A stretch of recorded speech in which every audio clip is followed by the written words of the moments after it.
This conference will now be recorded.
Can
you hear me?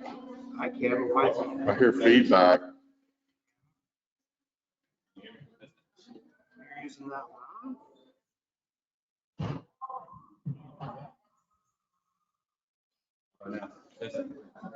Still no.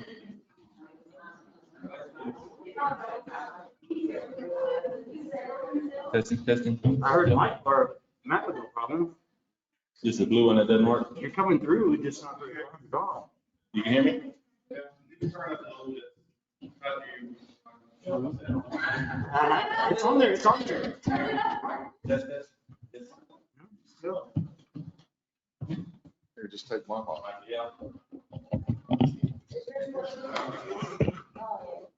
Can you hear me now? Yeah. You want that one?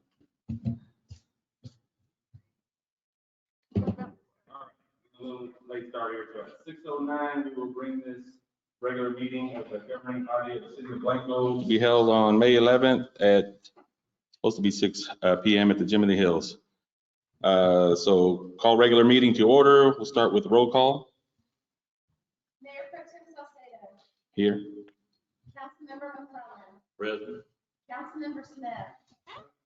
Councilmember Lewis. Present. Councilmember Devine. Present. We have a quorum. All right, let's please stand for the Pledge of Allegiance.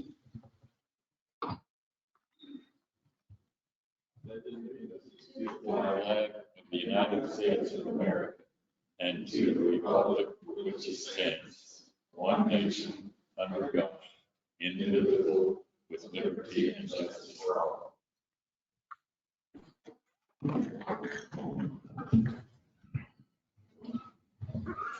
Okay, next we have announcements. On announcements, I'd really want to thank everybody that participated in the election, from all the candidates. I mean, it was good to see the voter turnout that we had. It's good to see people participate. Really want to give a big thank you to Lori, Margarita, Olga, and Martha Gosnell for taking care of that. They put a lot of hours into it, and I thought that was a success.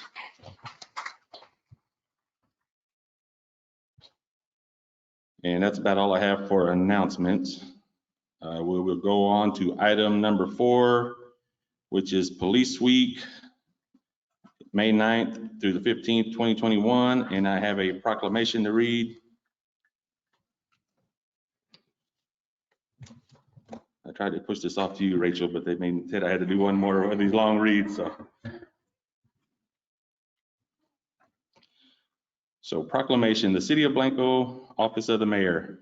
Whereas the Congress and President of the United States have designated May 15th, 2021 as Peace Officers Memorial Day and the week in which it falls as Police Week. And whereas the members of the Blanco Police Department play an essential role in safeguarding the rights and freedoms of the citizens of the City of Blanco.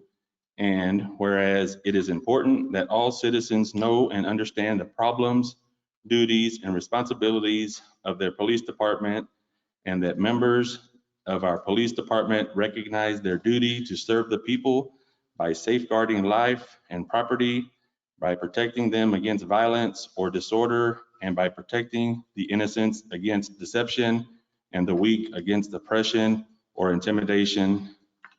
And whereas the police department of the City of Blanco has grown to be a modern and scientific law enforcement agency, which unceasingly provides a vital public service. Now, therefore, I, Mayor Pro Tem Martin Salceda, call upon all citizens of the City of Blanco and upon all patriotic, civil, and educational organizations to observe the week of May 9th, 2021 as Police Week, with appropriate ceremonies in which all of our people may join in commemorating police officers, past and present, who by their faithful and loyal devotion to their responsibilities have rendered a dedicated service to their communities, and in doing so have established for themselves an inviolable and enduring reputation for preserving the rights and security of all citizens.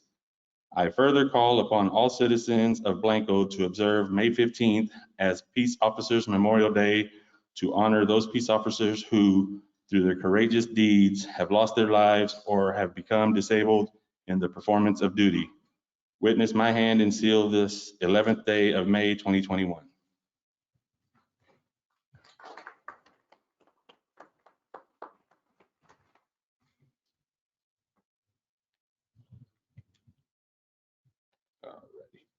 I lost my agenda to do all that.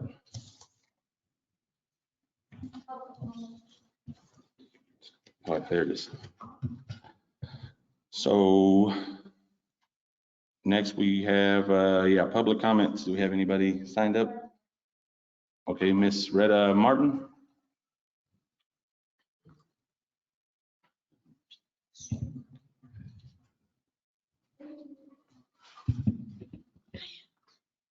Hi, I'm Retta Martin, and I'm up here to talk about traffic and the enforcers too on traffic. 22 years ago, I was voted in to sit up here with y'all, and 22 years ago, we were begging the police to slow the traffic down in Blanco. It was 2 lanes going right in front down 281. There was parallel parking on the west side, and there was no turning lane to 1623 But the traffic was awful and they did not slow it down. They would say, well, Doug Bledsoe, you know, remember him, maybe some of you, we begged him, slow that traffic down. It's worse now. It's 10 times more traffic and they're going faster. And so I'm here to ask y'all, one of the things is that we have begged TxDOT all these years to do something. Well, TxDOT has done what we begged them to do. We're not doing, they can't do it for us. They can't enforce it. The only thing that's going to slow this traffic down is the enforcement. I was hired at campaign headquarters at the state controller's office with Bob Bullock. And John Sharp, who had, the one that had been their comptroller before, never used the laws on the book to collect taxes. And this state was owed millions and millions and millions of dollars in taxes. Bob Bullock was elected. First thing he did was we had training. I was hired as an enforcement officer. We had training, very heavy training on enforcement. And we would go to a location. We'd have TV cameras with us and we'd lock them up. It didn't take any time for the citizens of Texas to understand that if they weren't going to comply, they were going to be caught and they were going to be charged with something. They have lowered the speed limits here. TxDOT's done what we've asked them to do, to 50 on the going out 281, 60. The traffic is just as bad. I don't see a policeman out there. I know they're working, but the only thing that's going to stop it, and we're all begging for the same thing, is that we slow this traffic down. I'm on 163. Y'all all know where I live. They leave town, and we're going to get the four-way stop sign or lights or something there at the post office. We begged for that back when we were doing streetscape before. But it doesn't matter if it's not enforced. They will still run the stop sign and they'll still run the red lights or traffic lights. So I'm just asking that we start enforcing. Can you imagine how TxDOT feels? Hey, y'all begged us and begged us to do this for you, and we've done it. Hasn't changed a thing because it's in our lap now. It's on us now. It's not on them anymore. And we need to start enforcing. Those motorcycles go 90 miles an hour right in front of my house and other than motorcycles. Thank you.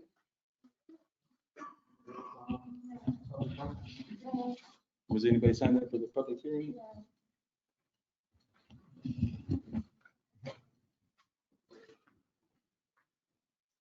So is anybody here for the public hearing? So just so you know, we have a public hearing on the agenda. Planning and zoning did not take action, and so this is not the last public hearing that we will have. So if nobody signed up, then basically we can just table it and go over it whenever it comes back up. So Mayor Pro Tem, if provided planning and zoning does approve or comes to us with a recommendation on this, at that point in time, can we have another public hearing? yeah, no, I think we will definitely want more public hearings and public forums. So if we're okay with that, we'll just table the public hearing. And then also the next thing I'm gonna do is move the staff presentations till after we change the councilman and mayor. So at this time, we will go to consent agenda with item number 1, which is approval of the minutes from the April 13th, 2021 meeting. So you should have the minutes in your packets.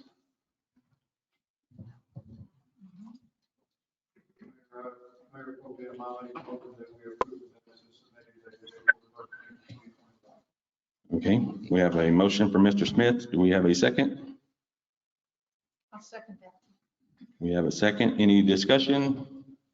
If not, all in favor? All opposed? Okay. Did you get that, Lori? Yes, sir.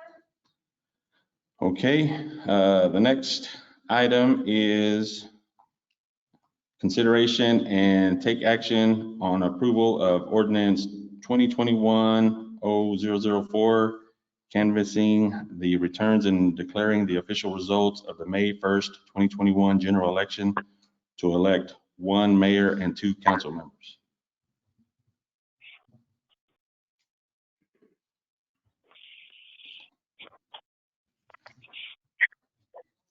So I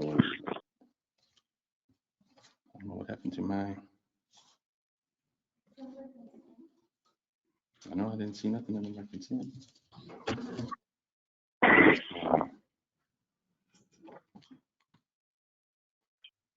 I don't have nothing under my consent. Do you have that proclamation? All right. I don't know what happened. See? Is it accurate? Oh, okay.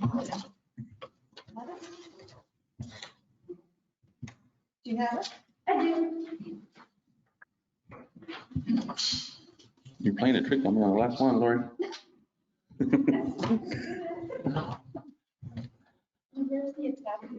Okay.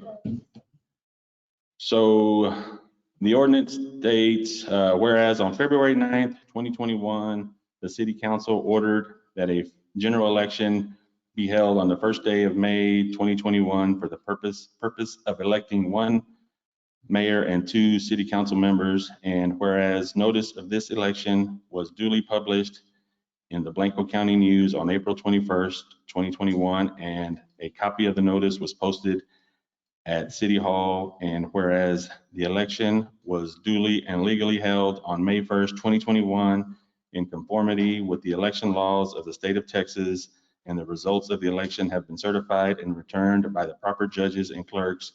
And whereas it appears to the council and the council finds that the election was in all aspects lawfully held, and whereas it appears to the council and the council finds that the tabulation of the results of the election is correct. Now therefore be it ordained by the city council of the city of Blanco, Texas, that Section 1, the general election of May 2021 was duly called. Notice of the said election was given and was held in accordance with the law. Section 2, the tabulation of votes cast in the general election held on May 1st, 2021 for the purpose of electing 1 mayor and 2 city council members, a copy of which is attached to and made part of this ordinance, is adopted as the official tabulation of the votes cast at the election, and the tabulation will be filed and recorded in the official records of the city of Blanco as the official canvass of the election. Section 3, the official canvass of the returns of the election reflects the following. A, for the position of 1 mayor, the following candidates received votes as follows: Rachel Lumpy, 231, Phil Thompson, 115. B, from said returns duly and legally made that there were 346 votes cast, which are valid legal votes, and 352 ballots cast. C, for the position of 2 city council members, the following candidates received votes as followed: Connie Barron, 183, Keith McClellan, 144, Andrew Forsberg, 95, Andrew Sorrell, 73, Matt Hurden, 131. D, from said returns duly and legally made that there were 626 votes cast, which are valid legal votes, and 352 ballots cast. Section 4, from said returns, the candidate receiving the top highest votes cast in said election, the following candidate is duly elected as mayor for the city of Blanco, Texas: Rachel Lumpy. The candidates receiving the top 2 highest votes cast in said election, the following candidates are duly elected as council members for the city of Blanco: Connie Barron, place 4, and Keith McClellan, place 1. The above named persons hereby are duly elected at said election, shall take their respective offices upon their qualifications, therefore, as provided by the laws of the state of Texas. Section 5, the mayor of the city of Blanco is authorized to execute, and the city secretary is authorized to attest this ordinance on behalf of the city council. The mayor is further authorized to do all other things legal and necessary in connection with the holding and consummation of the election. This ordinance is effective immediately upon its passage and approval. A quorum of city council was present at the meeting at which this ordinance was adopted. The meeting was open to the public, and public notice of the time, place, and purpose of said meeting was given as required by the Open Meetings Act, Chapter 551 of the Texas Government Code. So at this time, I would request or ask for passing of this ordinance.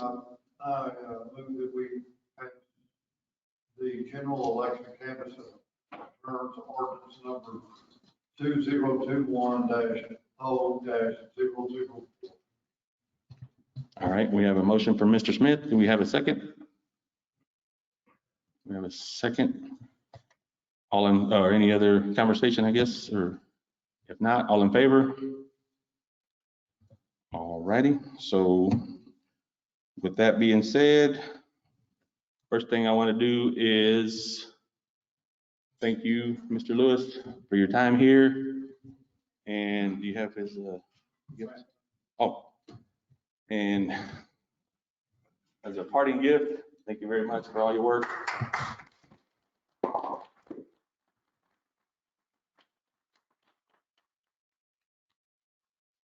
And Lori will do the oath of office administered for the newly elected officers. You want me to, what do you want me to do? Oh, yeah. I don't know what happened. Yeah, I think it'd be prettier by the flag. And Keith too. Yep, Keith. One more time. Reconstituted. Reconstituted.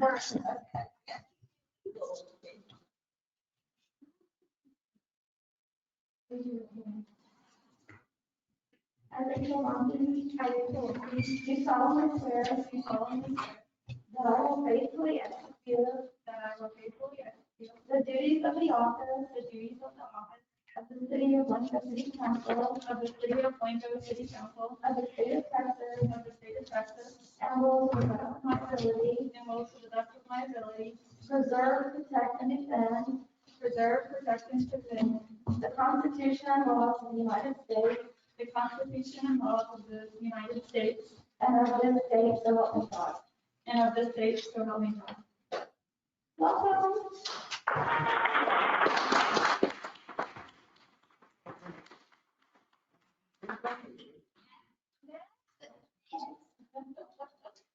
Hi, Connie Barron. I, Connie Barron, Do solemnly swear. do solemnly swear Execute that I will faithfully execute the duties of the office the duties of the office of the city of Blanco City Council of the city of Blanco City Council of the state of of Texas. the state of Texas, And will to the best of my ability and will to the best of my ability preserve, protect, and defend preserve, protect, and defend the Constitution and laws of the United States the Constitution and laws of the United States and of this state, so help me God.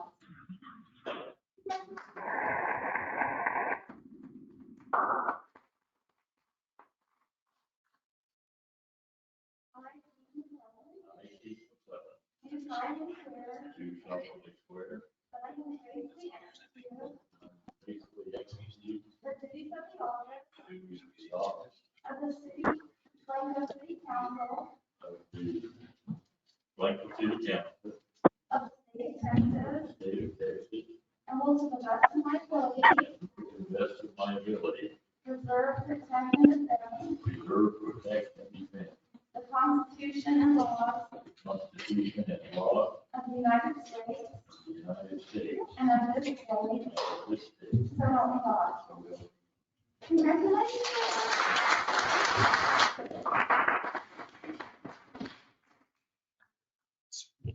It's all about batteries.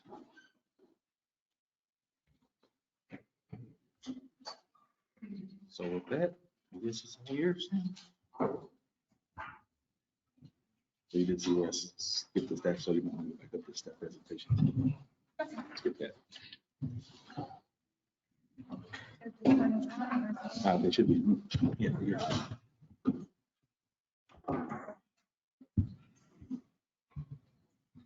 Okay. We're gonna go to the staff presentations, and first up is City Hall.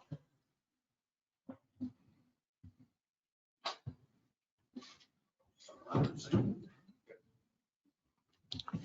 evening, council, and the council members. Congratulations, our condolences, I'm not sure which it is yet. I know which one it is. There you go. That good? Yep. I see. First, before getting into city business, honestly, I'd like to acknowledge that, this is high school baseball and softball season, and the boys made it through their first round. The girls made it through their first round and sadly lost in their second round. It's disappointing since I'm a father of one of those girls, but it was a great season. I look forward to the town getting behind, supporting when they go through the square and the bus and the fire and police escort them. I think it's a great sign of the small town of what we do and who we are.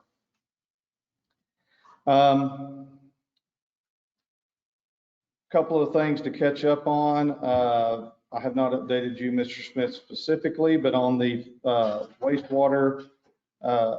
water treatment plant flood insurance, we did get a elevation certificate on 5/6, which was required before they can move forward with ACP and their flood insurance provider. Mr. Freeland was essential in getting that done for us in a very timely manner and a very cost-effective manner, which was virtually nothing. And the elevation certificate has been sent to ACP and their carrier, and we're waiting on the final results from that. I checked again today and they didn't have anything back from ACP. The CARES Act money, we finally finished submitting all of everything that we needed to submit to them. And we are now expecting a check any day now for $85,000 is what we spent in the CARES Act money or plan to spend and get reimbursement for. We have been received notice of the American Rescue Plan Act, which all cities are getting some money. Our portion is $430,000 is what we're being granted. And sometime this week, we should receive the first 50%. We will set up a separate account for that once the money is received. I think that the second 50% comes in the next 12 months. There's still a lot of unknowns there that we don't have a lot of information. We've got the boilerplate information of how it can be applied, what you can do with it, what kind of records with TML. No one has all the information just yet. They're kind of still fishing, trying to provide that information. But once we get that, we will put that into a separate account and it'll be brought to council as determined how we'll do this primarily for infrastructure. Code violations, we've sent out a great deal in the past few weeks and month for lights. Can't say it's illegal lighting, but offensive lighting, crossing property lines and such. We've got most of those corrected. A lot of trash, junk, sign violations. A lot of these are still pending. They're within their 30-day notice. If they're a 10-day notice, they've normally already got them corrected. We've made a lot of progress really quick on a few. There's still always going to be 1, 2, 3, 4, 5, 6 that are outstanding and need to go to municipal court, and that's a process. It's just takes time and it's being handled. A couple of them are coming up here in the month of June. Municipal court that'll be addressed and have some final resolution to them. City ordinance. Since the beginning of COVID, I've been working with Matt McMain, our fire chief, to provide each business.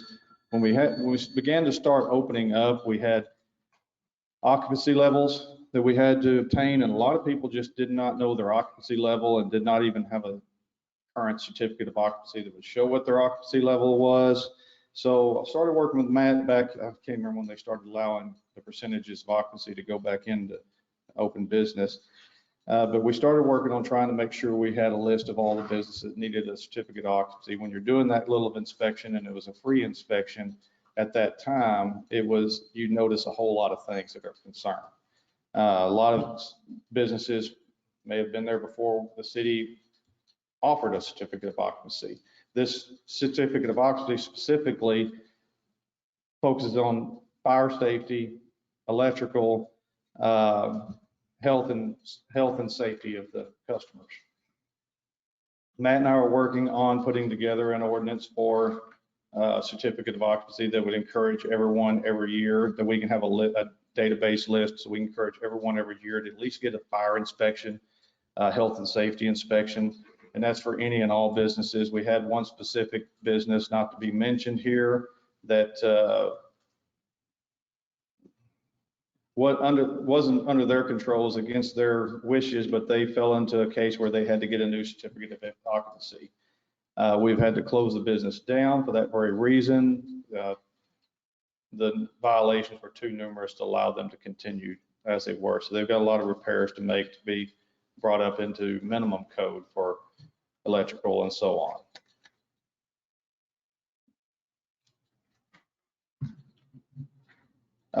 One thing real quick, just kind of going back on to the P&Z, the open meeting that you had requested, the next public hearing on the zoning. P&Z is having, I'm speaking for them, I don't think she was on the agenda, I don't really remember, but I was speaking for Susan on this, that they delayed a decision on that for 60 days so that they could have town hall type meetings. I know the first one is going to be happening on the 20th, am I correct? Yes. The 20th of this month, and that information should be going out in the paper. That's open to all the public to come, participate, see the maps. There'll be big posters of maps. There'll be the map that'll be interactive on the screen, and Susan and the commission has worked very hard to put it together.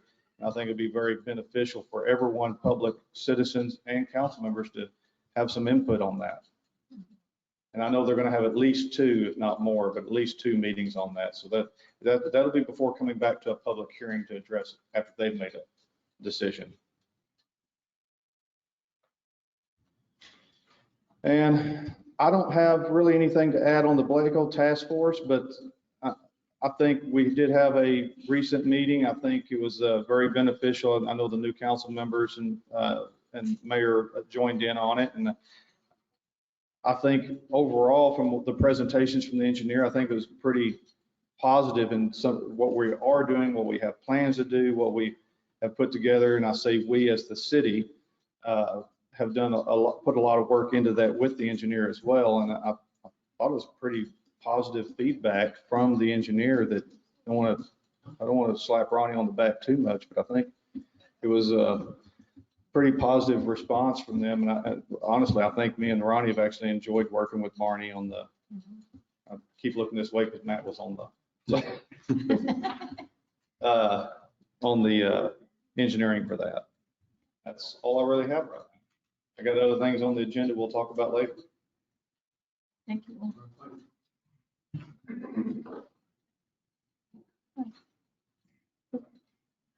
Public Works, Good evening, council. Welcome to members as well. Last council meeting, there was the request for, it was a request for the 24 months backlog of the water and wastewater pumps for the city of Blanco, which are in your packet. If you've got a chance to review those, or any questions or any such from there. I believe that would be a format, if everybody on council is okay with that, we could use that format. It's mainly just specifying what our water pumps were into the distribution system and what our wastewater treatment plant actually saw as far as influent and effluent. So, didn't know if there might have been any questions on that or. Ronnie, is there any comparison to our, right now, since we've got a single source of water and everything, is there any comparison to the consumption we're receiving from Kansas Lake and what we're billing, see what maybe our leakage is in our system? No, actually, because we're utilizing a separate source, but we're still utilizing the same distribution system. So we don't see any kind of drastic numbers or anything there as far as the change of water coming in from one direction versus the other, or. No, I'm sorry, I did make a mistake too. Right now, all our water's coming from Kansas Lake. So, and we're billing on a monthly basis, and we're buying water on a monthly basis. Right. So if you look at the consumption of our consumers, our citizens, our meters, if we look at our consumption that we have with the meter coming in from Canyon Lake, what percent variance do we have that would be leakage in our infrastructure of our water system? I believe that it wouldn't change. The only thing that would tell us is, of course, the meter that would be built from Canyon Lake and the 6.2 mile pipeline that goes to our church site, that's part of our distribution. Right. So any difference in those would be a leakage Would amount. be a leak. And we haven't seen anything more than, I can't even go percentage, because it's more than maybe 1,500 to 1,200 gallons every It's month. not hard. No. Very- Right, and we do, of course, we check our meter accuracy once a year. And most of those meters, by TCQ standards, they just have to be plus or minus 2%. So when we do check our meter and it's reading 98.9%, we go, it's probably not an accurate, it's not 100% accurate. Relationship to the residential meter for the individual towns. Yes. Is that compared as well? Compared as well every year, yes, sir. But what we do is when we purchase those, we're utilizing Neptune meters at this point. So when we purchase those, they have to have the certificate of original calibration on it, and they have to maintain a plus or minus 2% as well. So when we utilize it, those numbers for a water loss audit for the year, we take an average. We'll get a printout. If we bought 100 meters, then, the average accuracy is 99.2, whatever it is. Right. And I will say that the only water loss that we have found so far, that 6.2 mile pipeline that we utilize as a transmission line to bring Canyon Lake water to the city of Blanco, that gets walked twice a year. Primarily, in the winter time at the beginning, and then of course in the fall. We try to do it in the summertime when they're really easy to spot some green spots in case there are leakages.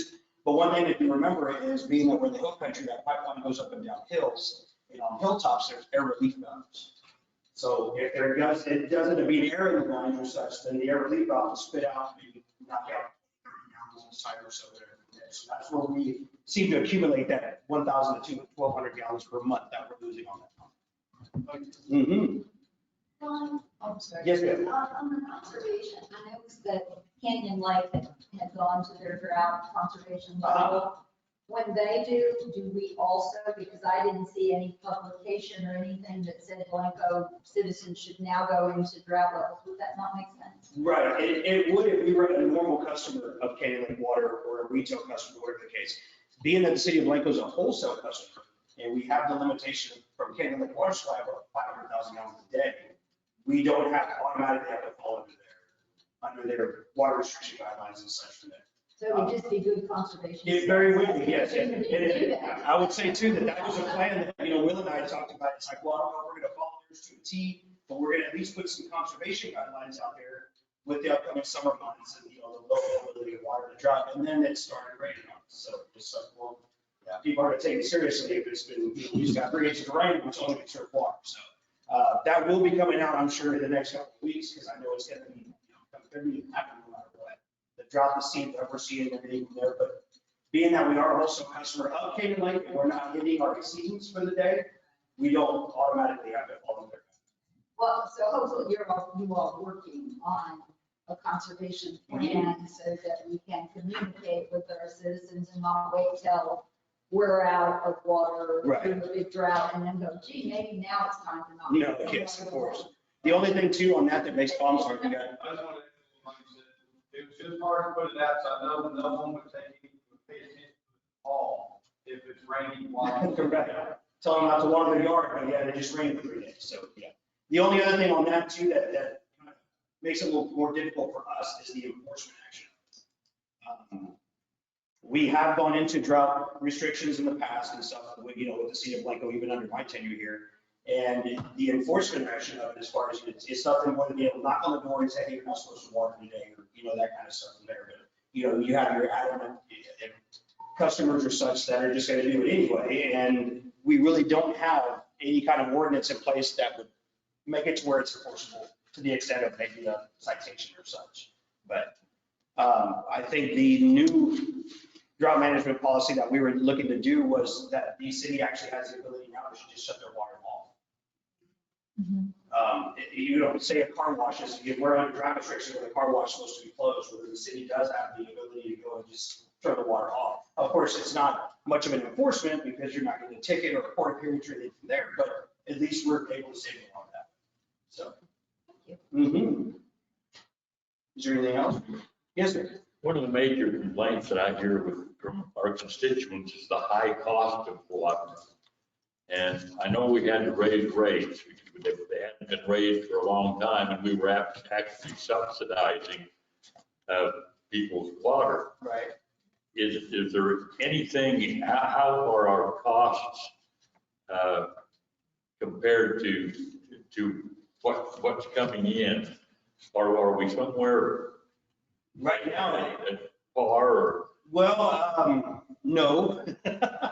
I only say that because right now that we're purchasing treated water from Canyon Lake, the city of Blanco's overhead is literally really high right now, more than twice as much as it would be if we were utilizing our own water treatment plant. As far as a complete cost analysis and such, for what we're selling it, for what we're making it kind of thing, I think the biggest thing that and Will might have some to add to this too, but with the infrastructure projects and stuff that we're looking to do in the future, as far as maintaining the infrastructure that's been non-maintained or left in the dark for the past handful of years, or not, since a lot of these lines since it's been in the ground. We have an active coalition now and a good, strong group of people that are wanting to fix this infrastructure or what. So that was one of the main ideas of bringing the water prices back up, or meter fees in that aspect, or even impact fees at this point. So I know what we buy it for, and I know what we're making off of it. But I wouldn't be able to sit here and say, oh, we're completely sustaining and we're doing great and we're rolling in the dough kind of thing. I mean, our budgets are private, or not private, but public information as well. And I mean, that's primarily where the water and sewer monies come from, is the selling of water or sewer services. So I can go into detail about that. I just don't know how far you want to. But I mean, the only thing I'd say is to understand right now is, I mean, the price per water per 1,000 gallons of which we purchase it from is more than double the cost of what we produce it for utilizing our own plant. So this next year, we start getting into our budget, discussions and stuff from there. The city has a lot more overhead during the times that we're purchasing water from Canyon Lake versus what we do have our own plant. So that's You'll still have debt service Mhm. on the cost of the plant, Yes, sir. 20 years. At least, right? Or is it 25? I don't know. 20? Mhm. That'd be the next guy's problem.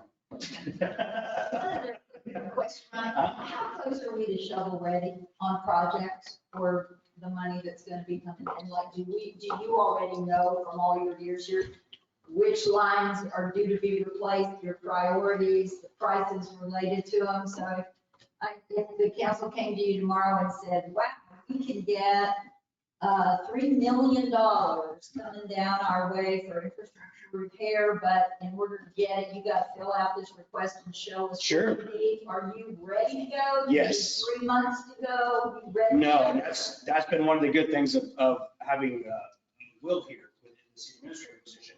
We've actually been able to come up with that plan, more or less, of, hey, it's not just, hey, Ronnie wants this one done or Ronnie wants that one done.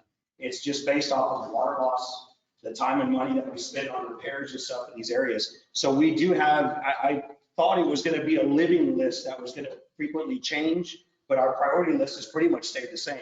We've got about, I think we're at the 6 or 7 projects that if the city did have the money in any case, that these are the things that need to happen now. And before, we used to just have one for water. But then, of course, now it was, because wastewater only had 2 issues, and we wanted to focus on those. Now we have a citywide list to say it's not just water project or sewer project, it includes streets, it includes our parks, it includes other things from there. So there is a working list, and if we had X amount of dollars, we would be able to start working on those. The problem is when we do put money towards, we're still looking to put money towards our capital improvement projects, which would encompass that list. But grants is primarily what we're looking for on something like that. So it's one of those where we might be able to do number 3 on our list because that's what the grant that came available. So number 1's gonna have to wait for the loss or whatever the case. But in any matter, it's hopefully that we'll be able to knock those things out before we'll be able to repair them before we have to replace it. But yes, there is an ongoing list. And I want to think we only focus on the major projects. I mean, not so much, what I'm getting at is I don't think we have like 13th Street has 2 potholes on it on the list. These are some pretty major, and the good thing is I want to think we're working on at least 3 of these projects that are on that list with grant monies or whatever the case is. We've got things in the works, things are rolling. Still not a guarantee yet, not bad. One of them so far. But yes, ma'am, we do have an ongoing list, yes. Thank you. Mm-hmm. I don't know if there's any other questions on the paper or the printout, if that's going to work.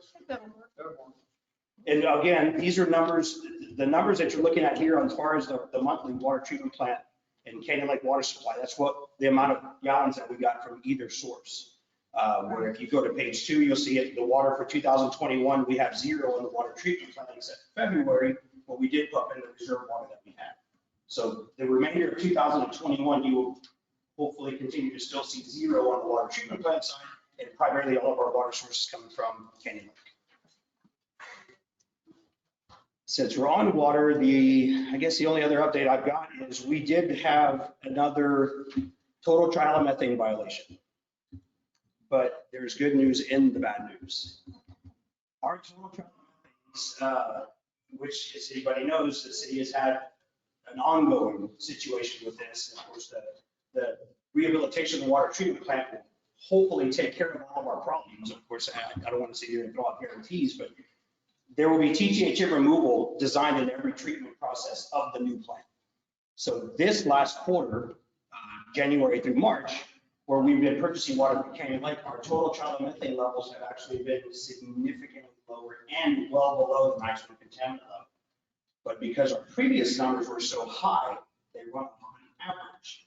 So until we can drop those high numbers, so according to the TCEQ, as of right now, we're still above our maximum contaminant level, even though we've seen the lowest levels since. So it's good news, but yes. So they're averaging from what? They average from quarters. So what they'll do is they'll take the current quarter that you're in and the 3 previous. Well, we've had a couple of high previous quarters with TTHM levels. So even though, put it this way, we've had levels up to 150, 160, 170 in the past quarters. This month's or this last quarter's levels are around 40. So you have that much more of a reduction since our previous levels were so high. That average is going to keep rolling out. I mean, I'm predicting this even for next quarter. I mean, I'm thinking even if we find levels this low again in our distribution system, we're probably still going to be above the maximum contaminant level due to it being an average, not just your quarterly samples. So that notice will be coming out in the paper tomorrow. It should already be on our website. Those levels were particularly high for the other quarters because? Well, 2 years ago, the city of Blanco went through an FMT assistance program through TCEQ to where, numerous samples were taken. It's a federal management technical something. I don't remember the acronym. It's a federal thing. Right. Well, because we have had such an ongoing problem with these total trialomethanes, they came to the city of Blanco free of charge, just trying to come help. It was a thing that TCEQ was putting out and trying to help us out with. So we went around town taking numerous samples and such from there. And what their conclusion was that the city of Blanco had an overstorage issue. That for a town our size, that the city does not utilize the normal amount of water that our size should be. So the water is being stored, not moving through pipelines fast enough and such from there. So the only course of action that we could take would be to flush the lines, even more so than just once a month or so from there. Excuse me. So we started conducting these flushing aspects and everything from there, started, fixing up the dead ends, all kind of stuff from there. If anybody doesn't know, total trialomethanes is just a byproduct of treating surface water with chlorine. When chlorine reacts with inorganics or organics, you get your, disinfectant byproduct of total trialomethanes. Only are they found in these such levels in the farthest outreaches of our distribution system. So 90% of the town has no issues whatsoever where most of these samples were taken. And when I say the farthest outreaches, we've got water lines that we sample that go all the way down to, I guess, what is it, the landing, or I believe it's the landing down below. That's one of our sample sites. The landing only utilizes the city of Blanco's water to keep the pond full. That was an agreement made to try to keep that water rolling through the pipe. So we have areas like that where nobody's consuming this water, but it does have high levels of TTHMs. Okay.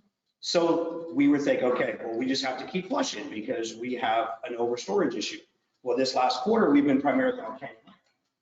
Canyon Lake has TTHM removal in their storage tanks. And if you guys, well, I'm not Martin, I'm the only one here. We went in and put in a pack system in 2017 in our church tank, which is on the same transmission line coming in for TTHM removal. So these samples that we got clearly show that aspects of the treatment are working to bring the TTHMs down, and maybe it really isn't such a storage issue. So, of course, it's too early to tell. We got one round of great samples. We're hoping that continues, and then with our new plant, that will continue continue to stay low and we won't have an issue with TTHMs anymore. But that's what it's looking like as of right now. So that in-tank treatment, is that on your list of infrastructure things to be shovel ready here? No, actually, that's already included in the new water plant rehabilitation project. So yeah, but yes, there you go. Let's get those other. Oh, no, that's it. Yeah, all right. As far as water, I know we haven't covered the master ordinance yet this evening, but I just wanted to let you know, we ceased doing customer service inspections last year when COVID hit. I believe it was April when we said that we were going to be doing that. Now, anybody who changes water accounts or starts a new water account pays for a customer service inspection fee that we have not been conducting. So I was hoping the mass ordinance would go one way or another and just say that, well, whenever that does, when the council does so decide to do something with the mass ordinance, then we will start our customer service inspection. At this point, I mean, I guess we'll see how it goes tonight, but I'm just primarily trying to start it on the first of a month or such from there. And you know, my guys, myself, and I've got 3 other operators that are CSI certified will go out to actually homes to inspect the backflow prevention and stuff from there. So looking for that to start back up. And excuse me, how does the mask, any change in the mask ordinance affect that? I mean, whether we have that or not, if your staff's going into somebody's house to wear a mask? Sure, it's completely up to the homeowner. Okay. I would just think that if we're trying to knock on the door or we're calling, because this is all scheduled, you don't just show up. Right. You know, well, if the city has a mask ordinance, what do you even do?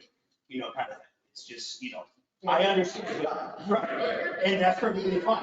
But what we were finding when we were still trying to do it a little bit last year in March, that people were just like, no, you're not coming to my house, so you're not doing this, you're not doing that. And I'll take pictures of my plumbing and send it to you kind of thing. But at some point, TCEQ doesn't even have anything for us as far as what the protocol would be during a pandemic to continually do these customer service inspections. Because what these customer service inspections do is just ensure the stability and the quality of our water system, knowing that their plumbing is correct inside their homes or dwellings, whatever from there. So at some point, it's like, well, we've just got to step up and just start doing it again. So, but I completely agree. I think we're going to go down the list and some people are going to say, you're not coming in the house, or others are going to say, wear a mask or do, or yes, Yeah, ma'am. I think what we decide is the city ordinance at the end of the day. Sure. The customer, if they want you to I just think it would be one less thing for them to throw at me and say, well, city still has a mask ordinance on and you're trying to come in my house and look at my sink or something. You know what I mean? Just, that was the thought. Mhm. As far as streets and parks, we just still have the trash up to clean up.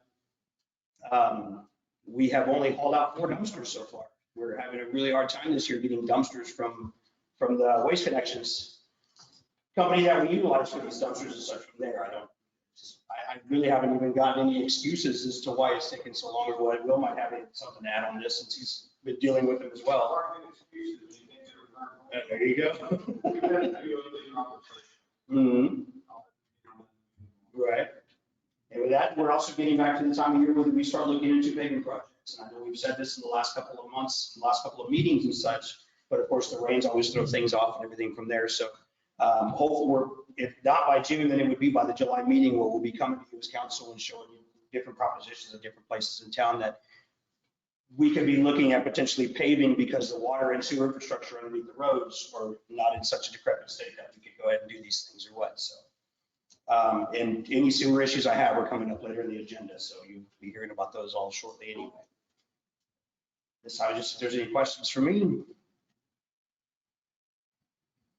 You're thinking it's not much. You give me that look. Thank you, Council. Thank you. And next, we have the police department.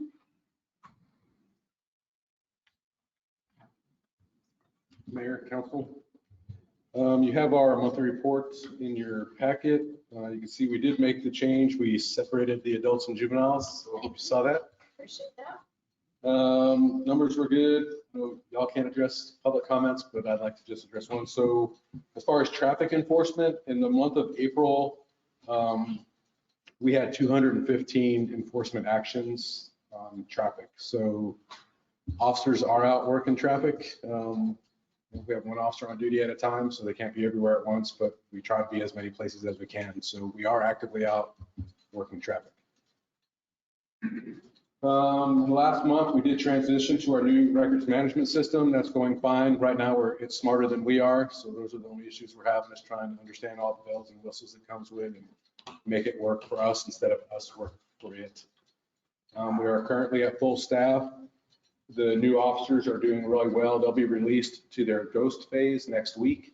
So they'll still be in training, but they'll be in their own cars, shadowed by a field training officer, trying to just a little bit more responsibility, a little bit more ownership, still being observed to make sure it's safe, legal, and effective. As you know, the SRO left. We replaced, designated someone new to be a school resource officer. They've completed all the training to take that position. We're trying to ease them into that. We did have another officer complete their mental health officer training. So we have 4 out of 10 that are full-time staff that are certified. It's a week-long course, so we're having to rotate people through it with our staffing levels. So we try to get one person in each class. We participated in the health fair with the school at the 2nd Mile. That was a good time. Officers got to interact with the kids and be out. We are preparing for Lavender Fest, where we'll interact with a lot more people. As far as the best practices program we talked about, we've submitted our last 2 standards. We're waiting on the acceptance of those. Once that's done, we should be scheduled for an on-site. And so hopefully within the next couple months, we will be completed with that and get our accreditation. There's a House Bill 323 that's in committee, or I think it's in calendars right now, that's trying to make that mandatory for all municipalities in the state. So we really would like to be way ahead of that curve before it becomes mandatory and the system is inundated with people trying to get through that process. And I think that's my report. Do you have any questions? Got a quick question. I noticed that we had maybe a 400% increase in alarms. We need to be reason for that. Which more alarms went off?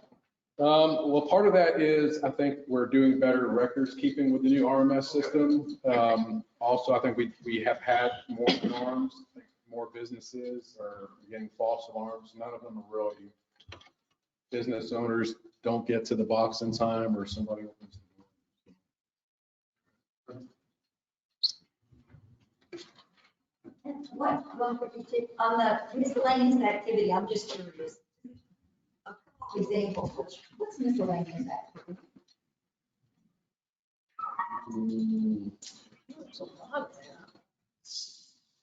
There was a lot, now there's not. Yeah, and again, and that's part of that fine tuning. As I'm here, we're trying to define, like the monthly reports change, trying to fit things more into accurate categories. But because everything we do relates to people, we can never predict what people are going to do.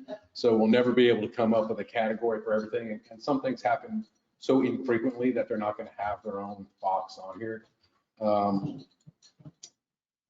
You know, it really could be if an officer, you know, someone wanted directions and they actually did a call sheet on that, depending on the complexity of what happened, that would just be kind of a miscellaneous thing. So it's normally a non-enforcement type action, but the public called us for service and it really doesn't fit into my cats in the tree category or something like that. I thought I would never request that a town become a speed trap, but I come into town often after between 10 and 11 at night. As soon as I get to Lowe's, I pull over into that right lane. And if I'm going 35 or even 40, they're just zipping past me. And the other night, a truck came through with a trailer, and that thing was weaving all over the road, trying to pass everybody to get on up the highway. I think Retta has a point that maybe we need to, I don't know if we can get more enforcement. It's dangerous out there. Well, I agree. And so it comes down to a staffing and priority issue. So we have one officer per shift. And if you look at the rest of this, we're doing other things throughout the month. So for example, if there's a domestic dispute and it ties an officer up, and I hate saying all this because now everybody knows, okay, we just wait for the scanner to go off when we haul through town. But the reality is, so, you know, if we're on a domestic dispute, and that dispute it could be a 2-hour call. There's nobody patrolling the city. If there's an accident at the far end of 281 and there's injuries involved, that could tie up that officer for an hour to 2 hours. There's nobody patrolling the city. So that's why when we talk about the staffing levels, when I say I'd like to have 2 officers per shift, is to prevent some of those gaps in coverage when something is being handled. There's still an officer available to be proactive at that time. Because I think that the most important things we do are the unmeasurable things, and we can never put a number to what we deter by being visible. So with our current staffing level, with the 2 officers that are in training, once they're released to their own vehicle, that will increase our presence at night. That'll give us 2 patrol vehicles at night. Right now, while those officers are in training, they're riding 2 men to a car while they're being trained. So daytime, nighttime, we have 1 car on the road. At the end of next week, we should have 2 cars on the road at nights, 1 car on the road during the day. There's other things we're dealing with too with 281. So we've been trying to contact TxDOT.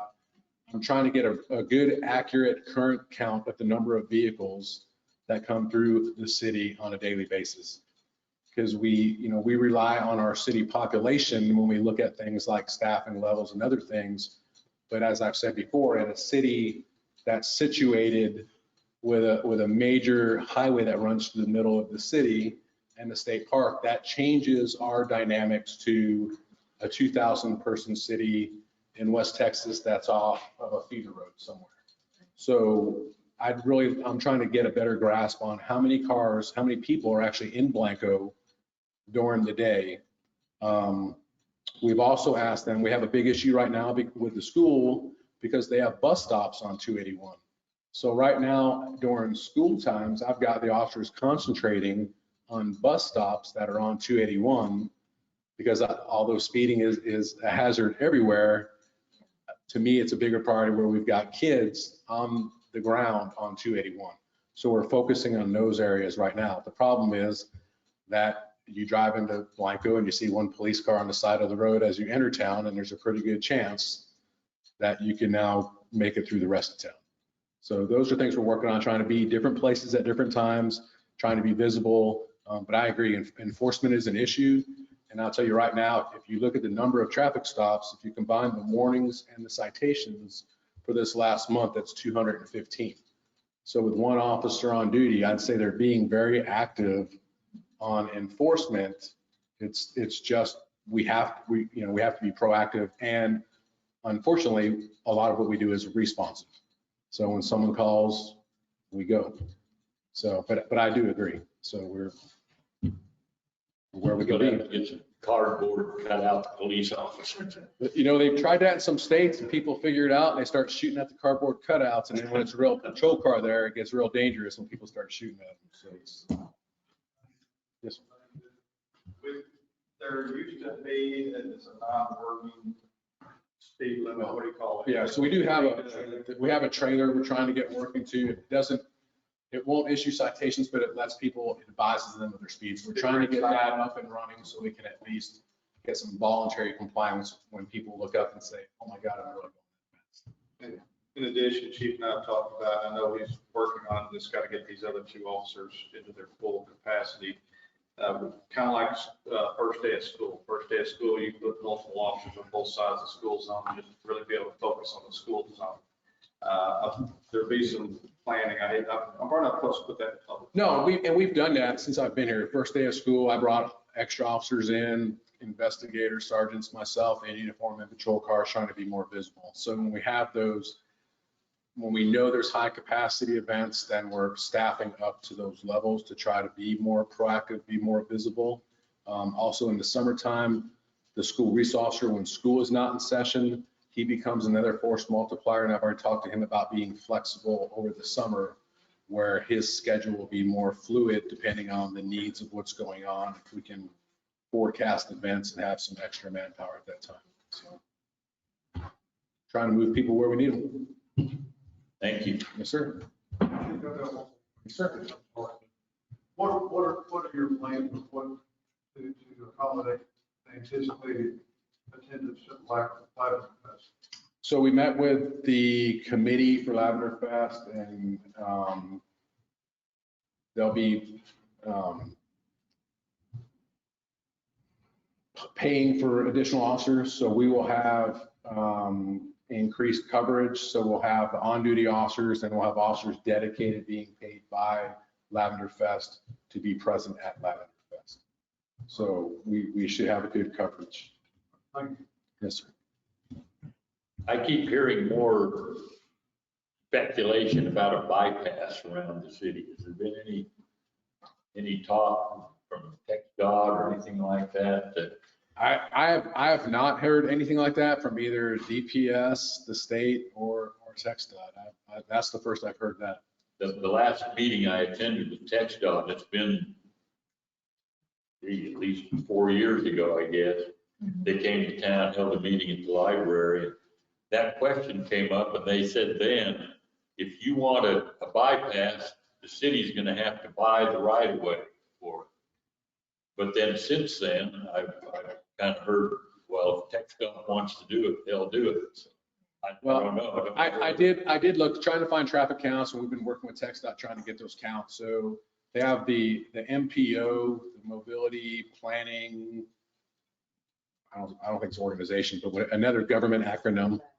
And so they do have some, designated, if you go to their website, some future planning, and that's based on the amount of trips through here. I don't see that based on what's happening in other places and what they've already identified as projects. That wasn't even mentioned as a to be mentioned project on their website. About a year and a half ago, I had a meeting with TxDOT, the local TxDOT people, and because that was a hot rumor, it's always a hot rumor, there's people talk about it. Their opinion was that it's not off the table, but it's at least 5 to 10 years down the road before they start talking about it. If you know anything about a TxDOT project, they say 5 to 10, we're looking at 2025. So we're also supposed to, in 3 years, have the 281 connected to Bulverde and Johnson City and 4 lanes and everything else that was a year and a half ago. So I'm not sure. You got to plant trees. That too. So I try to find out as much as I can, but I'm not sure that it is the timeline. It may be a 5-year timeline, maybe a 10-year timeline, but the timeline they're given right now is not really feasible. That becomes a hot issue because you've got people whose businesses depend on that traffic coming through town. They don't want a bypass. Then you have others that would love to see a bypass, but businesses out there and relieve the traffic. So either way, it becomes a. At the end of the day, I'm not sure if we have a say or not. I just don't know at this point. What I would say that I'm hoping to put in a recommendation, the city of Blanco can get somebody put on the seat of Campa and Nampa, because they're the ones who are putting pressure on TxDOT. That's the capital area and the Alamo area metropolitan planning organizations. And their primary goal in life right now is to get pressure off of I-35. They want the traffic off I-35. It's killing them. So I guess the alternative of I-35 is 281. So they're working a lot, putting a lot of pressure on them. And those 2 planning boards the organizations will be the ones that will put tremendous pressure on TxDOT. So we need to see if we can get a spot on one or both of those, so we know it's a little more about it. Thank you. Hey, Will, I have one other question that I just thought of when you were talking about TxDOT and their speed.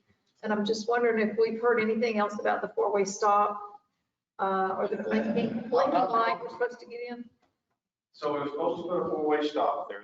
It was approved. We approved it. We signed the resolution, ordinance, whatever they sent me. We signed that, we processed that. It's been sent back to them. You have these periods, there's another issue which I've been pressed them on, is about the paving of the bridge at the Main Street part, throughout the park. And you just keep pounding them and pounding them and pounding. There's periods where they respond. They'll respond 3 times in a month. And I said, pretty good about how many emails I send. And then there's other periods where they don't. Chief's copied on all the emails that I've been sending about the stop of the school bus stop sign. We initially got I'll get with this guy and get back to you. And it's just been, I'm just following up. We've got. So I'm just curious, because, I don't mind. I kind of enjoy, I kind of giggle when I send the next email knowing that I'm annoying somebody. Yeah. But I'm trying, you know, it is a bright spot in my day. okay. All right, thank you. Okay, thank you.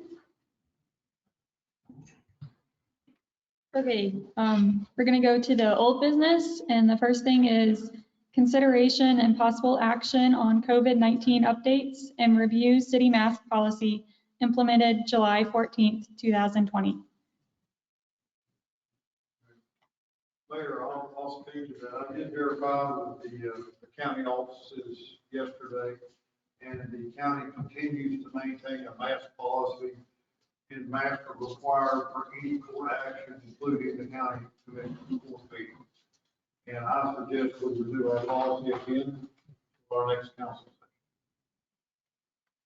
session. Okay, And that's a motion. Can I, oh, go ahead. I had a question. Does anybody know what our numbers are county-wise, how we're doing on COVID cases, or has anybody seen, I haven't seen anything like that. What I've been doing is following the county protocol. for the meeting before. Right, And I checked with them the Monday before we have our meeting, and they're still like wearing masks. And I'm trying to follow the county protocol. right. Well, The county hasn't been, I haven't seen any updated numbers or on their website or anything updated as what our percentages are. Everything's, most of the updates have been coming through the state. You got your major cities, your metropolis cities that we're getting that from, but I didn't get that update on the Friday. Okay. okay. I was just curious, if any, I hadn't seen anything in months, and so I was just wondering where we were at. I don't think they're posting it, but I think they're sending out.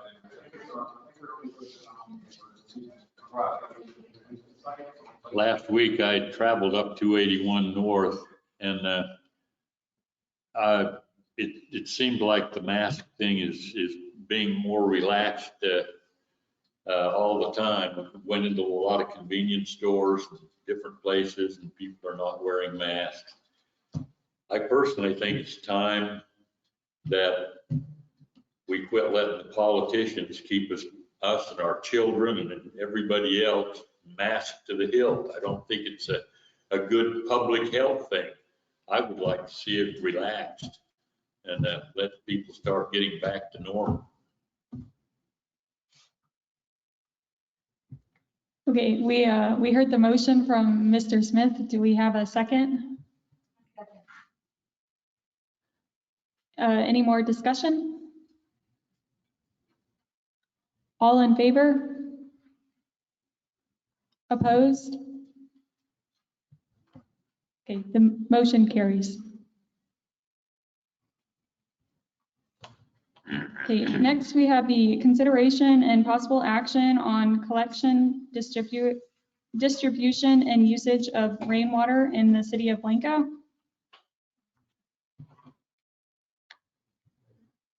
I've written a brief synopsis of what I've been able to find out. I did work with over our unique, the international living code. And then I also contacted Veritas, who is our plan review provider. And I sent up with some bullet points, I'd like to go over those with you. And then would there be an ordinance or a motion at this point in time? So we would provide an ordinance that allows rainwater collection for irrigation on fire water, and no time, either of these two uses can be combined with municipal or potable water. And that's currently being done, it's just nothing that city can do that.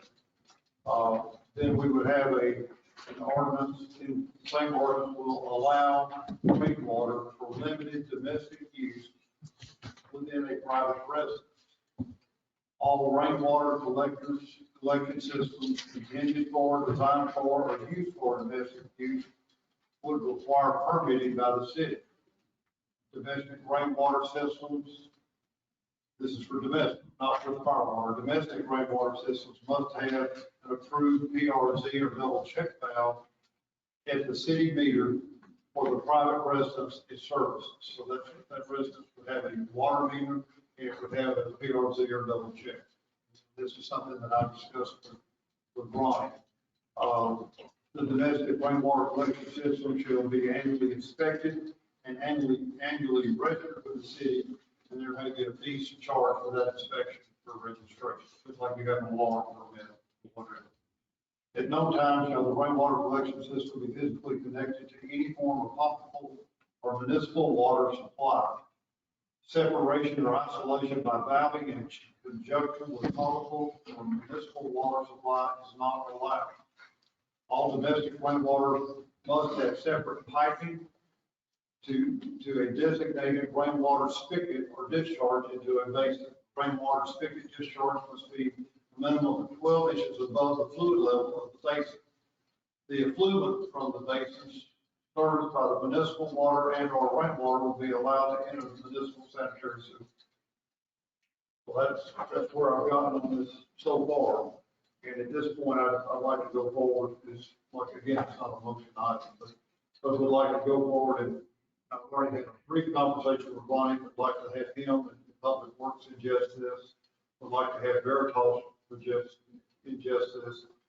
And then if we have another issue, then I'll throw it on Brad, go ahead and fix it. So, make sure I understand, so we're saying that you can collect rainwater for residential use, but it's totally and completely for your house, and in no way, you can't mix city water use part of the time. So if you decide you want to have a residence with rainwater, you can do that, but then you're on your own. It's your rainwater, and there's no. No, you would still have a city water supply. Oh, okay. In the service, if you've got an existing home, then you would, and it's already piped, and there are not two piping systems in it. It's going to be somewhat prohibitive as to what you can do.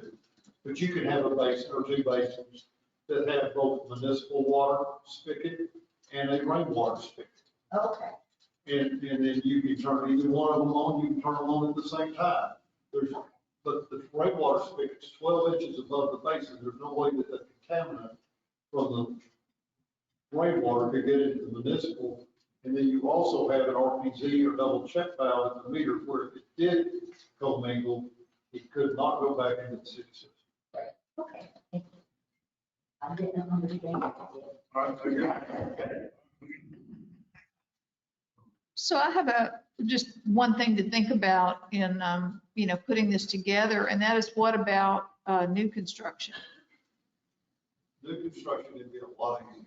Yeah. You could run two piping systems in there. When you've got a cold and a hot, and so you can just add your third line, and you could do it that way really. You still have the double spigot at the basin or whatever the termination point was to keep it going in the water. But it would be easy, it'd be a lot easier to do it than try to have a bathroom and dig up your slab and put into your walls. Yeah. I'm not trying to be a turn or what, but I mean, a lot of these are still discussion points. Yeah. Discussion points, as far as the bullet points that we got on here. Right. There's still a lot of, on my end anyway, still a lot of homework to do. Yes. So my input to try to address the request for. Right. About rainwater. When as it stands currently, I mean, now TCQ mandates that you cannot have a cross connection between our city water supply and any water treated to a lesser degree or an unknown degree. So there's already, we currently now have a cross connection control program in place that says if you're going to pipe in a well or whatever the case, you have to have a backflow apparatus. So some of those things in here are nothing new. We're currently practicing those things now. The only other thing, there's just other things that, like I said, on my end, to do some homework and familiarize myself a little bit more with some of these. Right. Will and I have discussed it a few times, and San Antonio and Austin have very, very good cross-connection control programs already in place.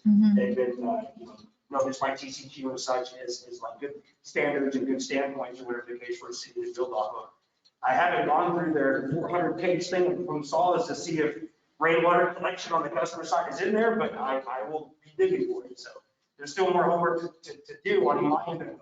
But I know this is something that we will be seeing and kicking around through news council, whatever the case. But I guess we will in the speakings of, let you know what we currently are already doing versus what we're trying to do with this one. So just to keep you abreast on everything from there. And I wonder if Dripping Springs or Hayes County might have something even more applicable to what we're going to do, because so many people have only rainwater, Right. you know, in their places. And did you tell me you have rainwater? Yeah. You We have have only- irrigated just in the house there. Uh-huh. And no, I mean, with what Westbrook's come up with, I mean, covering all bases there. Yeah. I mean, just, Yeah. I don't, there's nothing that's, just arms up, hey, we can't do that, or we can't do this. No, that's Right. great. There might be a lot of little gray areas that come up that we have to kind of pinpoint from the start, so we don't have too many issues later on down the road. Right. Like you said, new construction, super easy. Be able to do it from now, and of course, your ideas of the separate spigot and being the 12 inches and stuff from there, oh yeah. It's all good stuff. Like an insurance. Sure, sure.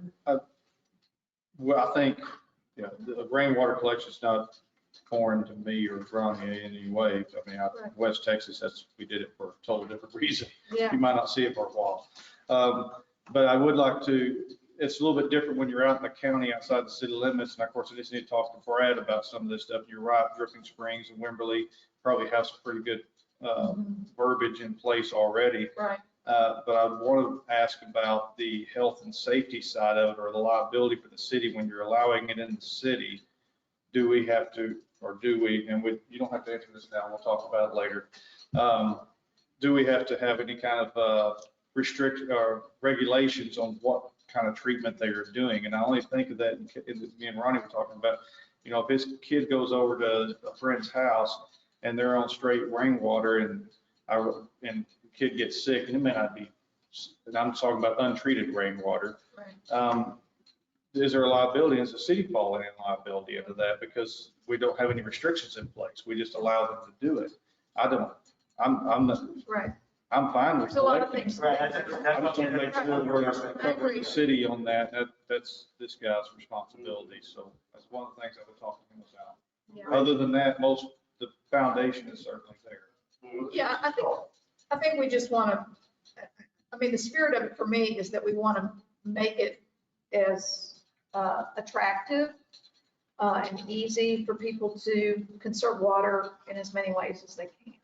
That's kind of my view about it. Right. And, the specifics of it, obviously, there's a lot of technical stuff. I just don't know, like I said, but we'll say it too, if we can mandate somebody treat it to a certain. Yeah, don't know if we can. But our consumption or what? Well, I mean, Like when we discussed that, so there's nothing stopping you from just taking a drink from the gutter, you know what I mean? Doing it right now. Once we allow them in the city, and if they come to the city and got a permit and everything from there, then that gives the city some responsibility or liability, maybe.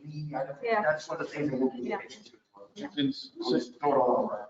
And I think we got to, hopefully people will do some research, but I know since I've installed these before, there's regulations on the type of roof, type of guttering, type of collection systems you can use. If you're using a metal roof, they have ridge caps and boots for plumbing and stuff like that that's normally made out of lead. You can't use that lead material.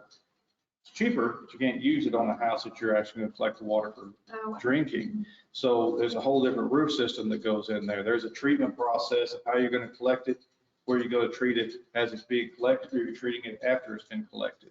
Right. There's several different versions of that. And I know all those are out there for someone who's going to take the responsibility for install. I just don't know if the city has any responsibility in establishing a minimum standard. Right. Otherwise, I think Ronnie and I, there's no objection. We're all for this. I think Right. we already do it. We might as well. Right. Yeah. Well, thank you for putting that together. It's a good start. Yeah. So, Okay, consideration and possible action on resolution adopting a municipal utility district policy.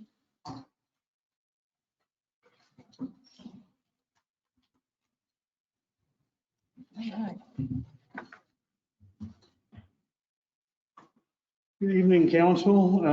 Congratulations to the new members and look forward to working with all of you. Before I get too deeply into this, let me give you a little background for the new members here. As y'all may know, the city of Blanco was previously approached by a petitioner for the creation of a MUD. We've been through that process, we're going through that process, and of course that occurred over the course of multiple meetings. And the issue is the growth that is coming towards the city, and so a request was made to put in place a MUD policy. That MUD policy was discussed at the previous meeting, and there were some issues with what was presented, and so what I did was prepare, well, my partner, Art Rodriguez, who's the utility water guy, prepared a MUD policy document that we prepared to y'all. Then I was also requested to do a red line of what was presented at the last meeting. So you should have both of those in your packets. And I don't have a personal preference for the format. The one that my partner prepared is modeled after the city of Georgetown's MUD policy that he helped work on and modified it for the city of Blanco. The red line that I provided, I've got some AG opinions and case sites in there that I want to discuss with y'all, because in order to help explain some of the subtractions that I made in what was presented at the last meeting, so to help you understand the legal basis for why I removed some of the language from the proposed policy that y'all may want, but this is what the AG or a court has said about the status of the law in that regard, and so there's only so much that we can do. And for the new members, I'll also just sort of reiterate for y'all that the rest of the council knows this, but the creation of MUDs or similar special districts, it's governed by the state legislature. And municipalities are given a very, in the grand scheme, a very minor role in their ability to influence the creation of these separate governmental entities, because a MUD is ultimately a separate governmental entity. And there are rules that govern how it can operate, and there are rules that govern what the city could require of it, or any special district. And some of that a lot of that is set out in the water code, but some of it is also set out in these other principles that are, articulated in attorney general opinions or cases. And so let me, so that's just some of the background as to kind of why you have what you have, broadly speaking. Let's first go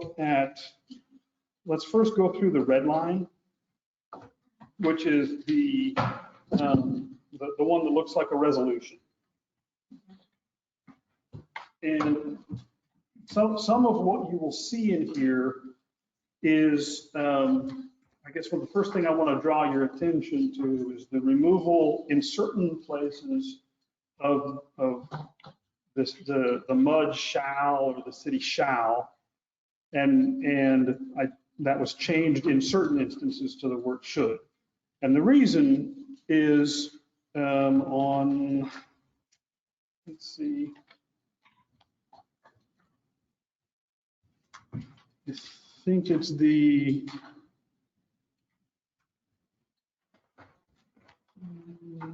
yeah, it's the page at the bottom, in the kind of the middle, the sidebar of page 4 is where I discussed the removal of certain shalls and replacing them with the word should.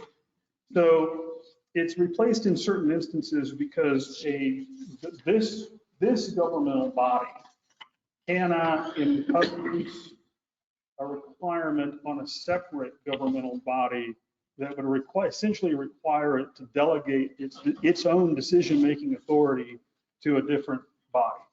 Okay, there are limits on what that can do, and so you also have limits on this council's ability to bind future council's decision-making, right? You all have broad discretion as a governmental body to make legislative decisions, but you can't limit that same discretion that a future council would have by limiting its legislative discretion either. So there's a balancing act that has to occur. And moreover, a resolution just from a pure procedural standpoint, the way that cities legislate is by ordinance. And they kind of look similar, it says resolution at the top, it says ordinance at the top, but legally it makes a big difference because ordinances are the legislative vehicle that establishes standards or rules or law that is based in the legislative discretion of a body, whereas resolutions are simply statements of policy. And so a resolution, and that's why I cited this case here, and it's a 1960 case out of Fort Worth that says that what the city passed was a resolution and not legislation. Resolutions are administrative in nature, and they can't operate to impair the validity or hamper the effectiveness of, in that case, it was an annexation ordinance, thereafter made under the authority of the city. But that principle would apply whether it is an annexation ordinance or any other kind of ordinance. You can't, by resolution, limit a future the future council's ability to legislate via ordinance. You can just say these are the factors that we want you to consider. So I just wanted y'all to understand why some of the shalls were removed, because that's a big issue. A lot of the other changes that were made in the red line were to emphasize the limited authority that the city has pursuant to Chapter 54 of the Water Code in terms of consent. Because there's 54.016, it says, in the heading, the city's consent to the creation of a MUD. And that makes it sound like the city really has some great authority to withhold its consent, and therefore the MUD's not created. And that's just not what 54.016 actually says when you read it all together. So we wanted to be sure that we don't purport to prevent the creation of the MUD, because at the end of the day, what 54.016 says is that if a city doesn't consent and the MUD petitioners follow all of these steps, then the TCEQ or the state legislature can create it anyway. So even if you don't consent. The only time they can't do that is for a MUD that would be created within your corporate city limits. That is the one area where you have the absolute authority to say no, and then the legislature cannot override that, even for a general law city like you. But if it's in the ETJ and it's not within the city limits, then the legislature or TCEQ can go ahead and create it over your objection. So let's look at page 2 of the red line. And I'll just hit some highlights. If at any point y'all want to stop me or you have a question, please let me know. And so number one is to, in addition to changing some of the shall language, was to call it we're going to establish guidelines. We can't establish anything other than administrative guidelines in a resolution. And that goes back to that case I told you about. Now, one of the things that the 54016 does, and there is no case law on this, okay? And so I can't tell you with certainty how a court would interpret what I've done here, because there just aren't cases that have done it. But I have attempted to, I think we've got a good argument, and a court hasn't said no, that we can treat districts, what's called a city service district versus a non-city service district differently. So if y'all will recall from previous discussions, 54.016E places the limits on the city's consent. The city can only, conditions to consent. The city can only, impose these conditions that are set forth in that section on their consent. But that E references non-city service MUDs. And so it doesn't say anything about city service MUDs. And if you go look at the definition of city service MUDs versus non-city service MUDs, a city service MUD is one that will, the city will be the provider of the water, wastewater facility service, the actual capacity, and the city has a vested financial stake in it in some form or fashion, right?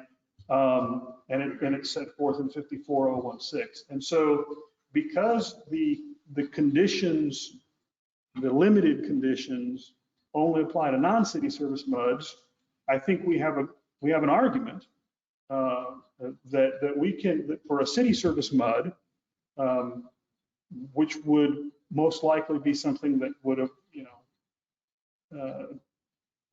we can impose, I think we can impose a higher level of requirements before we would give consent to a city service MUD than a non-city service MUD. That's the argument. So that's what I've endeavored to do here, is to kind of separate those out.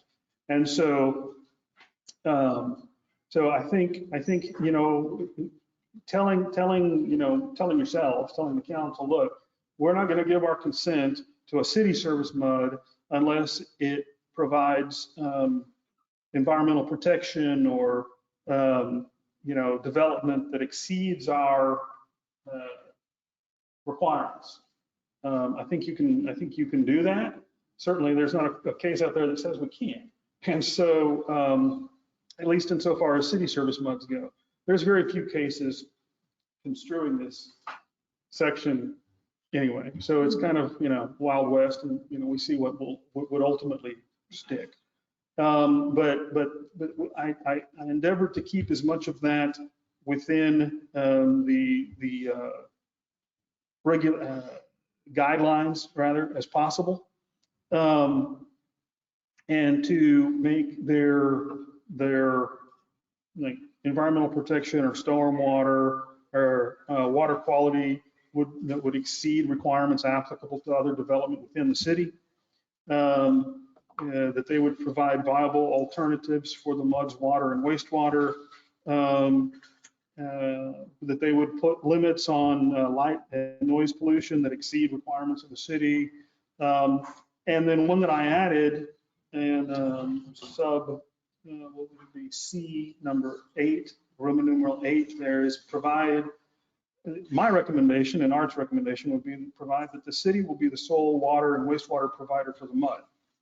Now, here's the thought process behind that. If this is a city service MUD that is acting, I mean, it's its own governmental entity, but it is acting as basically a city provider, then they ought to meet or exceed all of these standards. And if you are the sole provider, then what that means is that you have greater control over their ability to develop, right? I mean, you're getting income, you're getting revenue from the sale of wholesale water and wastewater. I mean, theoretically, you're entering into a development agreement with them and you're going to say, okay, we've got X amount of capacity and we're going to allocate X amount of that capacity, that excess capacity to you. And we're going to be the only ones. And so they can't go out and get other capacity to then expand their services beyond what you're providing. So that's the thought process behind it. That's the recommendation that we would make. It seems like, you want to control your own capacity, and you do, but that's a mechanism by which you can exert the control that you can over them. So we would recommend including something like that, Roman numeral 8.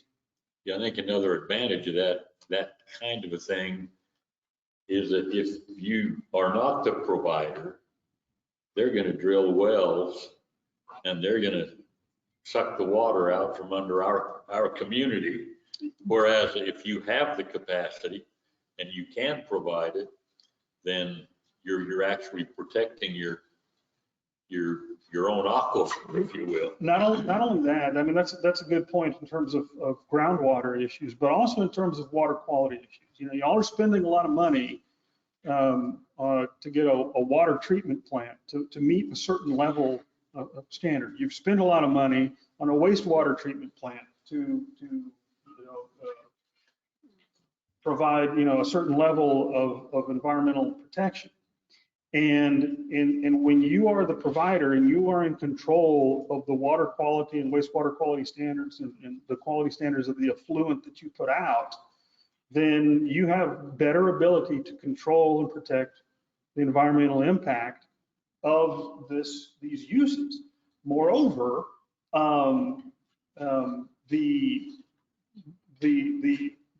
having a known and established stream of wholesale revenue, also as an additional revenue stream, potentially helps offset one of the things you mentioned earlier, people, concerned about their water rates.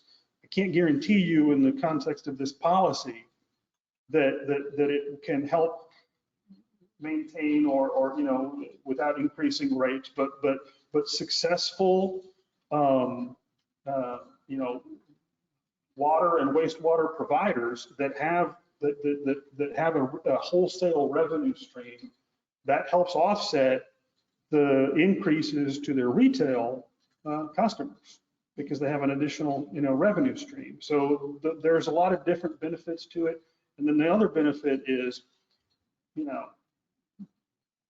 if protection of your natural resources, water conservation, protection of the river, and that is your highest priority, then avoiding to the extent that you can, you want to avoid having these small package plants pop up around you because you're not in control of the water quality standards, the operational standards of these little package plants, and and regionalization of those types of facilities is ultimately better, in our opinion, than having a bunch of different little plants, and frankly that are not maintained often at the same level as city-run plants. So I think it provides. Yes, a lot of it is perception, because I think as we talk about the mud, a lot of our community, the perception is, yeah, we're going to give away our water and then they're going to put sewage through our plant and it's going to go in the river, and yet in reality we may be protecting our environment better than they will. Not at this time. And so you're right. There is a perception that the cities, by allocating, a certain percentage of excess capacity, the city's giving it away or something. But I think the opposite is, in our experience, the opposite is true. That you actually maintain more control over the ability to protect the environment, protect your resources, and protect your water sources than having multiple little package plants pop up around that you don't have any control over. And remember, I mean, I'm gonna come back again to if wow, it's coming down. If you have to remember that, again, the subchapter section on city consent, it's not, if we don't give it, it doesn't come. They still come, right? Moreover, if you look at the provisions on the standards under which the commission will approve or disapprove a MUD for creation, the language that the legislature has set up, thanks, Ronnie, the language that the legislature has created and set up for this is it defaults towards creation, right? That's just the way the legislature has drafted this. And so it defaults towards creation, not creation, you know? And so your ability to prevent these things from coming in is really very limited. And so you need to, we think you need to use all of the possible tools that you can, and being their sole provider is a tool that you can use. Now, you can't force them. I mean, that's part of an agreement, a subsequent agreement with a developer. But if you can come to that agreement, then it gives you more leverage than not. Question, Brett. Yes. If we're going to provide, or one of the requirements we're attempting to provide, that the city will be the sole water and wastewater provider for the MUD, how does that coexist with the MUD shelf supply alternatives, provide viable alternatives, meeting their water and wastewater requirements that don't place at risk short-term reliability of the city's water and wastewater? So one of those, so that instead of the city bearing the sole cost, whether you decide to go after groundwater and you drill wells, or whether you go after additional capacity from Canyon Lake or any other provider, any other wholesale type provider out there to give you additional water rights, what that means is that they have to participate in those costs. So it's not just borne by the city. It is a, if you are in a position where, this is distracting, if you are in a position where you have a very limited amount of excess capacity, and I don't know that you're there right now, but if you get to a point where you have a very limited amount of excess capacity and a MUD comes to you and they say, we've got 5,000 LUEs coming in, and that would wipe out or almost wipe out your excess capacity, you go, okay, great. You are going to help pay for acquiring additional water rights. And here's the thing, what you want to do is what MUDs and other financing mechanisms do is that they put the cost of new development to the degree possible on the new development. You don't, as a city, let me put it this way, I've never represented a city where the citizens, the existing citizens, really love the idea of having their taxes raised to pay for new development. That's usually a pretty unpopular thing. And so the idea is, as much as possible, for new development to pay for itself.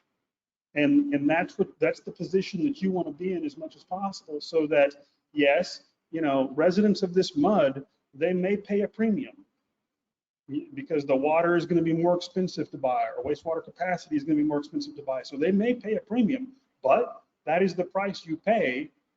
You want to come live in this community that has has limited resources, and your citizens, don't want to foot the bill for it, then that's the trade-off that people will make.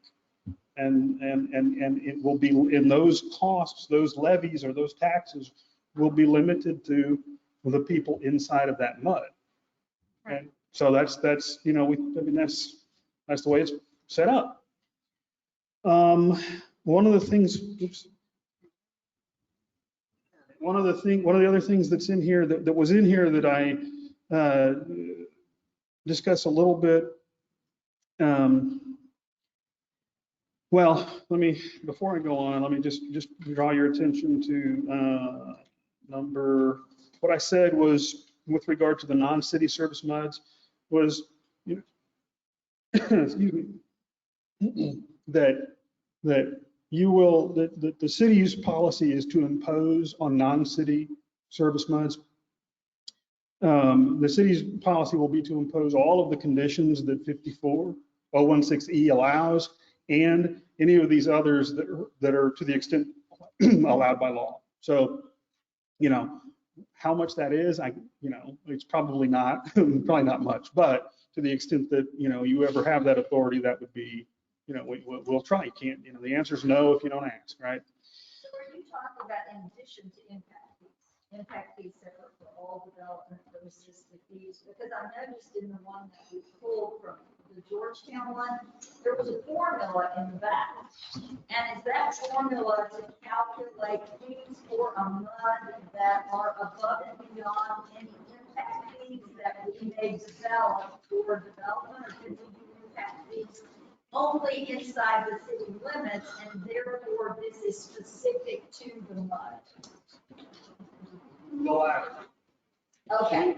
You, so. Impact fees in the ETJ, therefore this is a calculation specifically to the MUD to be able to, it is instead of an impact fee, but it's sort of, it's a development fee. Right. It was called the city operations compensation fee. Right. And yes, it is the idea behind this, and I'm not a math guy, so please don't ask me to explain that. But the idea of it though is again what I just said, which is so that the new development pays for itself. Right. Right, and that's. And so we could do this, but if we do our impact fees, what I want to understand is we're considering now getting our impact fees calculated. Right. For all new development. Right. And so is this formula that came with the proposal that you guys did, would that be applied to the MUD instead of impact fees, or would impact fees be applicable in addition to these fees that are part of this MUD policy? That's a good question, and it's going to depend upon where the MUD is. It's going to depend on the geographical limits of the MUD. So one of the things that I had to address in the red line here before I go over there.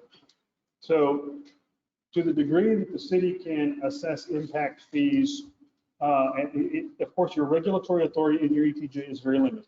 And to the degree that the city can assess any impact fees in your ETJ, it would be limited to your ETJ. However, a MUD can exist partially within your ETJ and outside of your ETJ. And so you have no authority whatsoever to do anything outside your ETJ, right? And so the MUD can overlap and in certain areas be subject to certain ETJ regulations of the city, but a portion of it that might exist outside your ETJ is subject to nothing. Right, so again, where does this formula come from that's on the draft from the Georgetown? I'm intrigued by it. I mean, it needs money. Sure. It says $2,000 for a residential unit, and that got my attention. I just want to understand how I get $2,624 per residential unit in this MUD that this MUD is servicing. Is that only So how these numbers are derived, I couldn't tell you. My partner drafted this. And so I can certainly ask him to give me a better explanation and send you an email or send it all to you, to all of you. Sure. I think that's awesome. But I just want to know if that's going to be instead of the impact fees, we already impact fees are only within our city limits, and impact fees themselves cannot apply to development in our ETJ.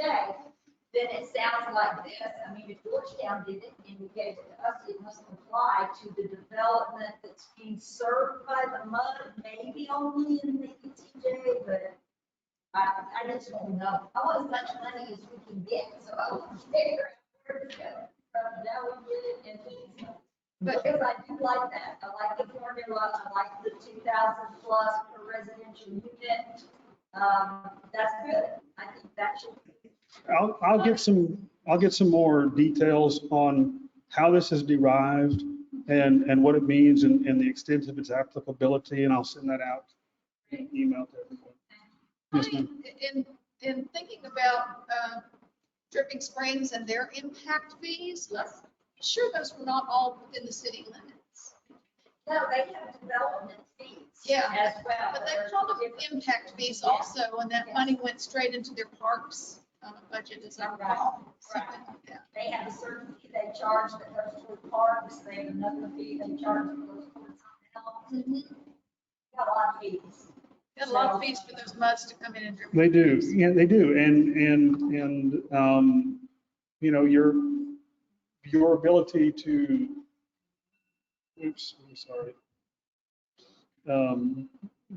Your ability to do that is, I'll have to go back and let me sit down in front of the local government codes, those sections, and compare it to this and see how these interact with each other, because I just couldn't tell you right now off the top of my head. Yeah. Back to the red line. Let's see. One of the things that's in here that we amplified on a little bit was the pre-petition presentation, right? The pre-petition presentation that has to be made, they have to come to you, you know, at least 30 days in advance of presenting the petition before, so that because of those, what starts off as the statutory deadlines in which to act that we all dealt with, and having, you know, to being under the gun with the last one and having to make a decision, you know, like that. And so obviously, you know, this is one of those things where you can't stop them from presenting you a petition. And you know, even if you adopt this policy and you say, we want a 30-day pre-petition presentation, you can't stop them from presenting a petition, you know, the next day. But their refusal to do so and participate in the collaborative effort in advance of presenting the petition probably tells you all you need to know about how collaborative they'll be. And that would inform your decision on whether or not to grant your consent or not, and whatever other legal avenues might exist in that regard. And so, and just the only other things that I want to address are just some of the provisions that I took out. If you have questions, I mean, because, you know, I suspect that some of these provisions they appeal to you. You wouldn't have had them in there otherwise, but they were taken out to the extent that you know, there's concern about our ability to enforce. So for example, I've got on the first page, I've got reference to an Attorney General opinion from 1974. So and the reason I like, let me just tell you, the reason I like old cases and old opinions is because that means that it's a well-settled proposition of law, right? If it's still good law, then it's been the law for a long time. I like those. I like those because they tend to have greater value. So what this particular Attorney General opinion says is that, and it was dealing with the predecessor to Chapter 54 before it was codified that way. So it's the same, it's dealing with the same law. But in this case, it just dealt with counties, and it said that, you know, counties could inspect water sewage facilities in a MUD, but had no independent regulatory authority over construction of such facilities. So to the extent that there was language in here that said that, you know, that the city can, you know, approve or disapprove something, you know, the AG says, no, you can't. So. Is there any, I mean, I hear what you're saying is some of this isn't enforceable, but as long as we don't try to enforce it, is there any reason why we can't put it in there as a, you know, I mean, basically this is pretty much a policy request list or a mud developer, you know? What the- So here's the I mean, problem. asking them to come in 30 days ahead of time and do a presentation on it. Yeah, they may say, yeah, we don't want to do that. We're just going to go straight to. And as you said, that tells us a lot about who we're dealing with. But is there, I'm not sure I understand the reason to not put that in there and just say, this is what we want. We want 30-day ahead of time pre-presentation. Well, that is in there. Yeah. Okay, so that is in there. That's Okay. that, because at that point, a 30-day pre-petition application, you're not dealing with a MUD that has been created in a separate sovereign governmental body. At Right. that point, you're dealing with an applicant. Exactly. And so when they're just an applicant, you can say, yeah, we want you to come in 30 days in advance. Okay. Now, can you make them? You know, probably not, but again, that goes back to the issue about collaboration. Right. Once it has been created, though, okay, once the MUD has been created and exists as a separate sovereign governmental entity, a provision in the policy that says you have to allow us to not only inspect, but approve your facilities before you can create them, build them, whatever, move forward, is unconstitutional on its face. And so my recommendation is that we don't include facially unconstitutional provisions in your policy, because because that goes back to the other case at AG opinion that I cite in here that say that a governmental body, a separate sovereign governmental body, can never barter away its governmental functions. And that approval saying, we have to give approval, I don't think it's constitutional. And so, I would have concerns about having a policy like that in here, just because the passage of a resolution that contains something like that could draw the city into litigation just on a declaratory judgment claim with a confrontational, MUD district that says, we want you to declare that this is unconstitutional. That's not going to be covered by your risk pool. That's going to be. Would they do that if we're not pushing for enforcement of it? I mean, wouldn't they do that? That's not enforceable? Given who some of our litigation opponents have been, just since I've dealt with the city, I think it's conceivable that it could happen. So yeah, I mean,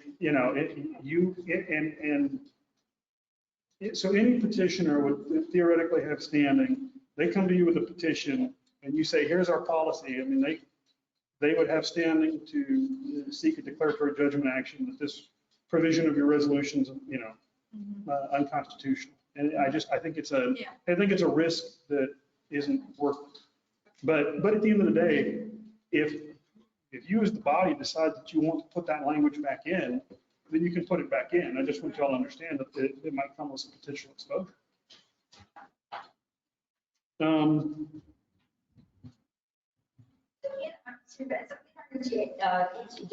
section 4, you say ahead of time, we can't require that we approve something, and then I'm looking at this, but this is referring to annexation, because the city and the MUD may agree to annexation in the future, because we might agree in the future, all water, wastewater, drainage, constructed will become city-owned and operated infrastructure unless they grant otherwise. So therefore, public infrastructure plans for capital improvements located in the MUD should be prepared and reviewed by the city for compliance with the city's requirements for land use, infrastructure design, permitting, blah, blah, prior to the commencement of any construction of public water, wastewater, drainage, and road infrastructure, especially if it will be integrated with the city facilities and services owned and operated. So it sounds like they're going to have to construct everything according to our city standards or better, if there's a chance that in the future, and because it is in our ETJ, it might be annexed. Is that what I'm understanding? So it says that that's why one of the things that I changed was the should. Right. Kind of in the middle there, it says should be prepared and reviewed by the city for compliance. Right. So okay. So it's not that's one of the shalls that I took out, because it purported to say that you must prepare it to city standards. And so really what this is, and I'll go back and look at the language again, but what I'm intending to convey here is that it should be prepared to that standard. And now you'll note then that the very last sentence in that provision says that the petitioner shall permit the city to inspect. And the reason that's a shall is because you have that specific authority granted to you by the legislature in 54.016E. So that's a specific legislative grant of authority to the city. So we can say shall there. But in terms of the standards to which it's constructed, we say, you know, if you want our consent, then, you know, there's a chance that this could be annexed, and anything that is in your ETJ theoretically could be annexed, right? Only by agreement. Remember, you lost the ability to involuntarily annex. But if it's in your ETJ, theoretically, by agreement, it could be annexed. And so so for those portions of the mud that would exist within your ETJ, and annexation is theoretically possible someday, it ought to be constructed to city standards. And there are you already have that authority to a limited degree in your ETJ for certain kinds of, you know, certain developmental standards. The thing that has made my brain explode, and that I'm trying to work with, is having looked at the first proposal and understanding it, and looking at the markup that you did and understanding your thoughts behind doing that. But then looking at the one from Georgetown that you sent over and looked at that, there are similarities and there are differences. And I don't know if it has to do with the construction mechanism, in that the Georgetown one is designed to refer to the consent agreement. In other words, it looks to me like it's saying to the city, you should be asking for all this stuff. Now, it's a consent agreement. And they'll either agree to it or they won't, and they don't have to, and if they don't want to, we can't make them, I get that. But it looks as if it is much more detailed than even this one in what we are telling them we want. So I guess my question to you is, are you suggesting that we are better served to have a very specific detail, going in, let's think through all the stuff we want to try to ask them for, show them that we want, that we would like to have, expect to have, et cetera, as part of this? Because this one, the first one, is actually more general, as I see it, and not in detail, even though the components, many of the components are consistent. So can you help me understand that? So, I didn't know we could do tax rates. I mean, really establish a maximum tax rate for the assessed value. We can do that. We can tell them they should do that. which one are you, I'm sorry, which? I'm looking at the one you said. No, I understand that, but which policy, where was that? Policy 5, specify the amount of debt intended to be issued for the purpose of the debt and the debt service schedule, and include those financial provisions in the consent agreement. So yeah, this is telling us all about consent agreement, and so maybe that's why, I mean, I love this one, because it's got lots of details in it, including that really handy dandy 2,600 unit in the back. And I don't know how much of that consent agreement, again, is that the wish list? And if it is, well, shoot, this is a great wish list. I'm liking lots of it. I'm not so crazy about the introduction of that whole wonderful notes are, but we can change. Sure. No, I understand. I understand that. So describing this as a wish list with policy guidelines for what we want to be a consent agreement is the way to think of this one that we prepared. Okay? Because ultimately, whether you consent or don't consent to the creation of the MUD is largely governed by statute. Okay, I mean it's chapter 54, 106 already really sets out the procedure And there's really not much to add there. You have the discretion to consent or not consent, and to, at least insofar as the non-city districts are concerned, impose only limited conditions. And they have the ability to ask the commission to say, they've imposed purport to impose this condition. We're going to ask you to strike it, and the commission has the authority to strike it. Okay, so Can I just ask, does that happen very often? You know? I don't know the answer to that question because, but it's there, and the commission. I'm The just commission has the curious, authority. that's a thing. Yeah, I mean, I suspect that the commission has been asked to invalidate certain conditions. It's probably not very common, would be my guess, but they certainly have that authority. And so what you want to get to, or what the city should get to, ideally, if you can, is the consent agreement that sets forth, that gives you as much, if you can come to that agreement, then it gives you as much regulatory control as possible, right? And if you're going to enter into a consent agreement, then this tells a developer, these are the things that the city is going to want, and it provides future councils with guidance. Now, policies 1 through 10, you could make a decision that because of this particular mud and the certain benefits that would accrue to it, we're not going to push policy number 8, for example, whatever, pick the number, whatever. But it sets forth these policy goals, and this is just it's just a policy aspirational document, but it sets forth a structure under which the parties understand a consent agreement will be negotiated. When they get the city's version, this is what we want in a consent agreement, they're going to know what to expect.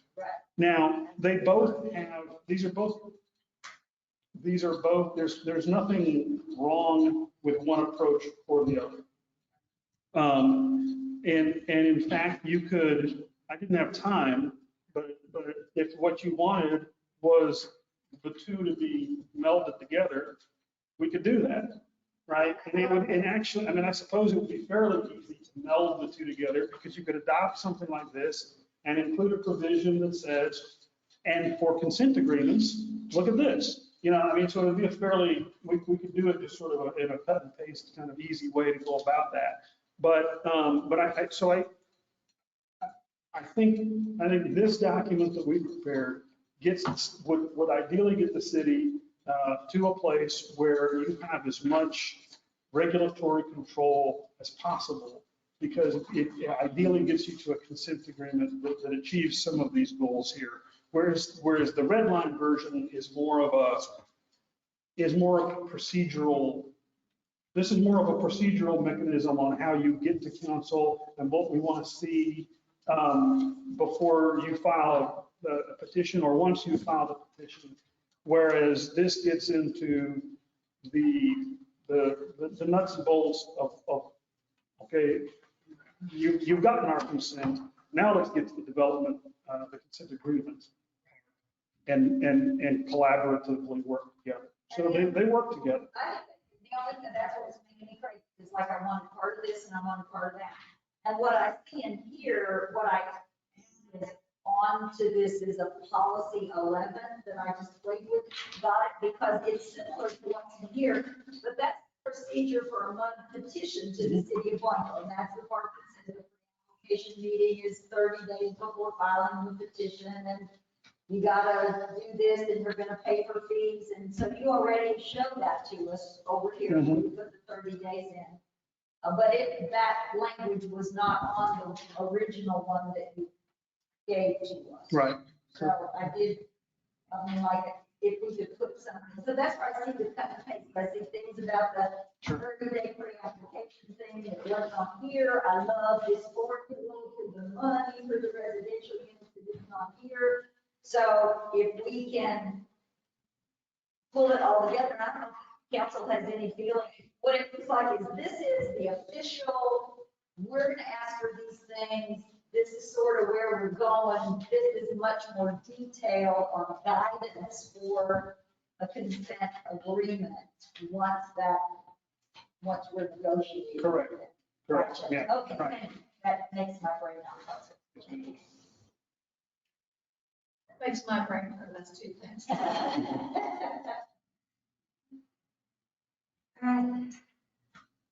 We think we have problems. I noticed in the front page of the New Braunfels newspaper, they're proposing a development just outside the New Braunfels city limits for 6,000 residents, plus businesses and all of that, along I-35. Well, relatively what we're looking at for our side, right outside our city, is not a lot different than that side, outside of the Broncos. I see it was just a Maybe that's big deal for us. It's all relative. It is, it's all relative, yeah. Yeah, they're not that happy. So I would like us to figure out what we need to do next to get a final document that we can be happy with and we can get something passed. And so I'm in agreement with that, but I think maybe to be a little more aggressive is that we consider approving a document tonight. And then at that point, we provide Brad with a directive to go do his work in the merger of the things we like and don't like, or he likes, that he thinks that would benefit us the best. And so I'm sitting here trying to decide which one of these. Which one? Well, I'm going back to the red line on the original document that was presented by Council Devine, Pete on this, and I'm gonna make a motion that we approve the red line resolution previously submitted last month. But it's the red line format, But not the original. not the original. I'm making a motion that we approve the red line as submitted. which is this one. Yes. Yes. Yeah, it would be that. And then to go back, if we approve it this time, and then in a subsequent, and hopefully next meeting, we come back with some revisions to it to pick up the benefits of both of the two recommendations blended, and we can vote on that again and modify in the future. But I think to not have a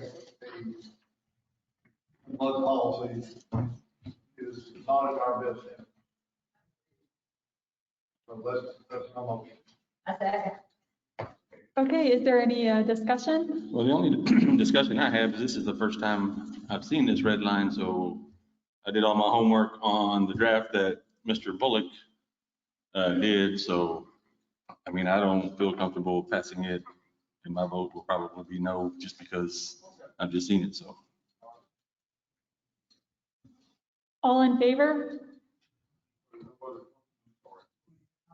No way. Call the vote. Opposed? Okay, the motion carries. Brad, I love what you're doing. Yes, ma'am. I have marked this thing up and this thing up here. Understood. I know what I want in this. We'll do it in a way that's not telling you to go away, but we'll get it done. Yes, ma'am. All right. Well, I'll let you, I'm sorry, I was going to move on, but I'll let you go ahead and call the next one. Okay. Consideration and possible action on resolution adopting a development agreement policy. So what I've done, and I'm going to hand out some documents to you all that you're going to see these for the first time. But before I do that, let me give you just a little bit of background. One of the things we discussed last time was, oh, thank you, sir. There's one copy of one that's a big one, and then there's several of like those little ones. So we discussed the creation of a development policy. And in looking at the kind of the policies or, development guides that other cities have adopted. What you see is that these become extremely large, complex, thank you, document. Oh, you know what? I have more stuff. 1 second. I think there's more. So there you go. So the big one at the back is the one, because I didn't want to kill too many trees. But so what you've got, the one that Will just handed you is just, that's, who is that? That's Seguin. Okay, so Seguin doesn't have an actual manual as such. They just have a web page with links to the portions, right, of what would constitute their guide. The one that Will is handing you now, yeah, I'll hold it. The one that Will handed out to you is for the city of Buda, and they actually have a guide. And in their guide, they set forth, guidelines for development, goals, and so forth. They have the permits that you would need to fill out for, as applicable for various development and everything like that. My partner, George Hyde, is the city attorney for Buda. He's been there for about the last, 10 or 12 years. He helped develop this document. They've spent, time and money, to develop it and have updated it over the years to reflect what their development guidelines and goals are. It's not the kind of thing that is, because of its size and its complexity and the complexity of development and the issues that it deals with, it's not the kind of thing that necessarily translates easily to a cut and paste kind of job where we would just take out Buda and we put in Blanco. You've got to be more contemplative about it. And so It's based on their UDC, their comprehensive master plan. So we would be taking our UDC, our comprehensive master plan, and reformatting it and evaluating whether it makes sense right now, so that somebody who wants to develop could easily look at it and not go, where is that in the UDC? And is the UDC current with our comprehensive master plan, or should something, so we got all that work to do, and then it would be put into a document. yeah, I think that's the case. I think that's the case. And so it's not really possible at this stage, creating a guide puts the cart before the horse. If your UDC and comprehensive master plan and everything are not up to date or in the status that you want them to be in. Right. But this gives you an idea of what you want it to look like and where you want to go when your UDC and your comprehensive plan have gone through the process of updating and they are, what you want it to look like. And so, Seguin's is, one way. Buda has an actual, guide. I only printed one of Bastrop's. We also do work for Bastrop. We do work for their LGC, their local government corporation. Bastrop's is about twice the size of Buda's. And I'll pass it around so you all can look at it. It looks, similar, but it's got organizational charts. It's got development steps. It's got, these are the people you contact for this, and here's a form for this, and so it's very helpful. And it also sets forth, these are our guides. These are our rules for development. These are the things that we want to see. So these are all, they're wonderful, but they are not insignificant undertakings. And so I didn't, I'm not in a position to be able to prepare something like this at this time for y'all, and I didn't want to go down that road. I want you all need to look at that and then give me further direction, because this is obviously a much bigger task than the mud policy. Sure. I've had the amenity of working in different cities that had, and following their, and to have the flow chart and everything. This is where the municipal, one thing, they may have a staff of 1,200 people. Right. And if you find your way through that and not miss one of the check-offs that you need, it's extremely. It is. I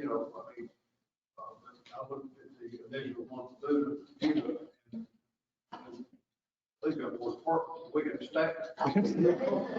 Sure. Well, and I- But I think at some point, it would be certainly as an outsider coming to it, which I don't know how many developers were here versus kind of outside town. It would ease their ability to deal with the city, and it would help the city guide them so that they could efficiently get through. And, you know, you could use these as a, you know, you could create a pared down version, you know, for yourselves. You know, you are a smaller, obviously a smaller city, smaller staff, which I forget which one of, but one of them shows you, you know, that it was created in 2004 and I think updated in, you know, 2000, what, you know, so these are living documents that, you know, and in 2004, Buda, you know, it may have still been bigger than Blanco, but it, you know, it's nothing like what it is now, right? You know, there's in Buda, there's BC and AC, before Cabela's and after Cabela's. And so, that's, So these are links, right? So if I'm the mayor, one of her primary goals is to get our website up and working and loaded and interactive.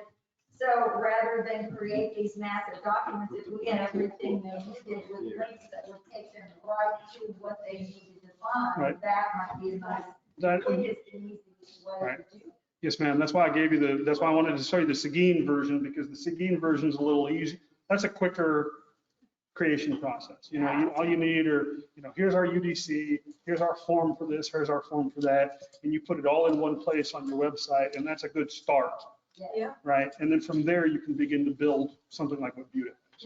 Wonderful, thank you. Okay. Does anybody have any questions? I'm sorry I went on so long, but I guess this is important. Y'all something to have an interest in. Thanks for All right. that, Brad. Yes, ma'am. Thank y'all.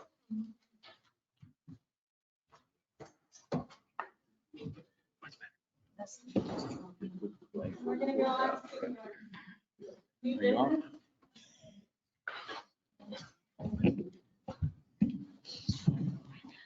New business, consideration and possible action on approval of new members to the Streetscape Committee.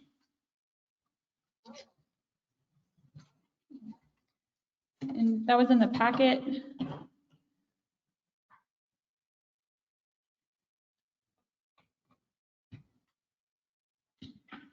Have the streetscape people, are they the ones that made the recommendations? Or do we have recommendations for them? Well, I think this, yes, I think that's, yes. Let's see.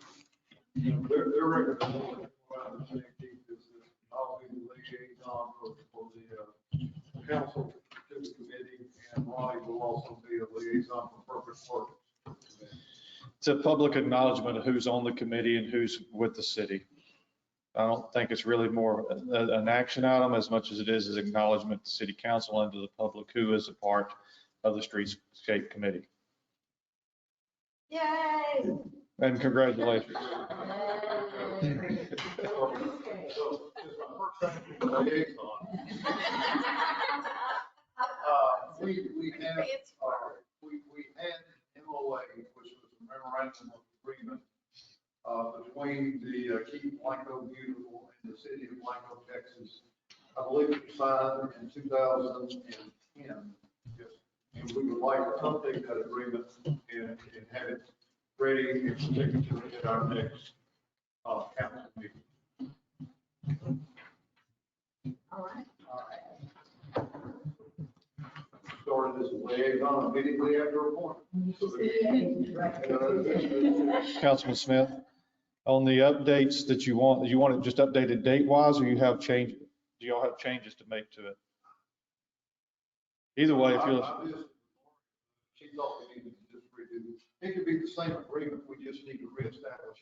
Okay, I didn't know, I just didn't know if there were changes, so I don't believe- that's fine. I don't know any changes that we're trying to do, except to get, you know, since that committee came semi-dormant, and it's been. It needs to be reestablished. That we just re-sign it. Sure. like the committee is coming back to life to get this moving quickly. Do we want to include the new committee by name into it? No. Okay, I don't believe so. No. just want to make sure, because as a committee, we can re-up that on a regular basis. Where we've got the body Pam Anderson lives and Greta and Harrison. Richard. Okay, Okay. yes, sir. Okay, moving on. Consideration and possible action on approval of Neil Nines, new commissioner for the Planning and Zoning Commission.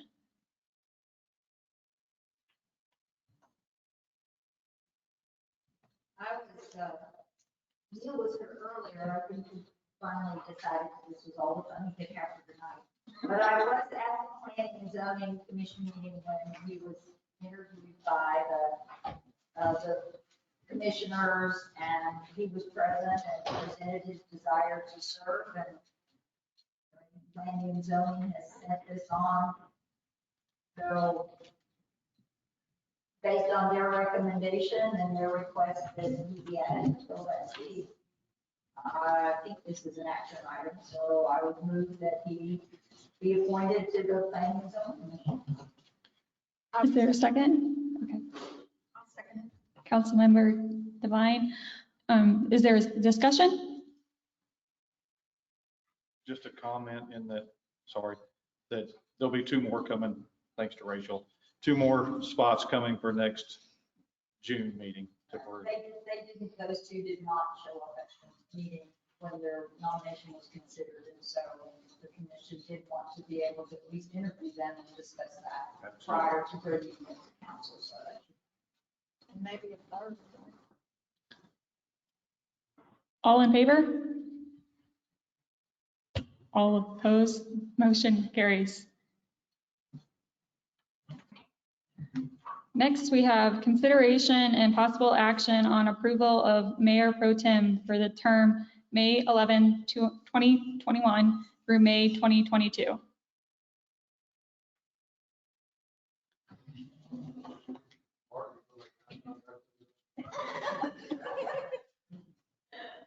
The only comment I'll make is, I'm fine either way it works or not feeling, if y'all want to choose somebody else, but if it'll make it an easier transition for Rachel, I'll be happy to serve, but I don't mean, well, I'm not feeling be heard, if y'all want to pick somebody else. It's strictly up to you. Anybody want to make a motion? I'll make a motion that we appoint Mayor Martin Alcida as our mayor pro tem for the term May 11th, 2021 through May of 2022. Do I hear a second? I'll second it. Any discussion? yay. All in favor? Okay, motion carries. There are prettier candidates. Okay, consideration and possible action on approval of Freeland Turk Task Order Number 8, MUD Number 1 Constellation.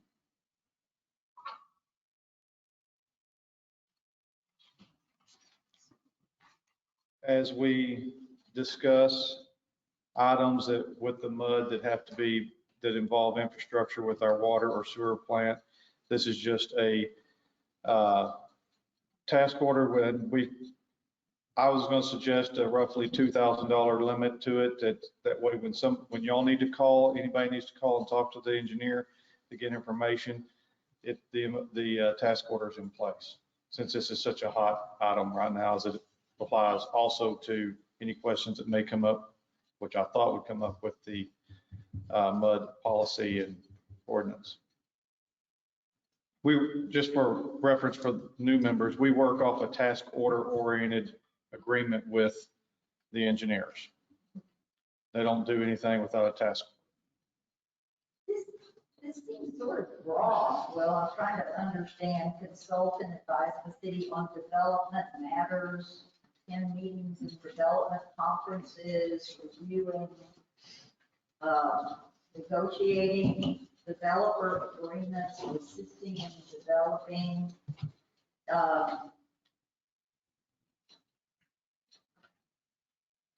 It seems like a pretty broad.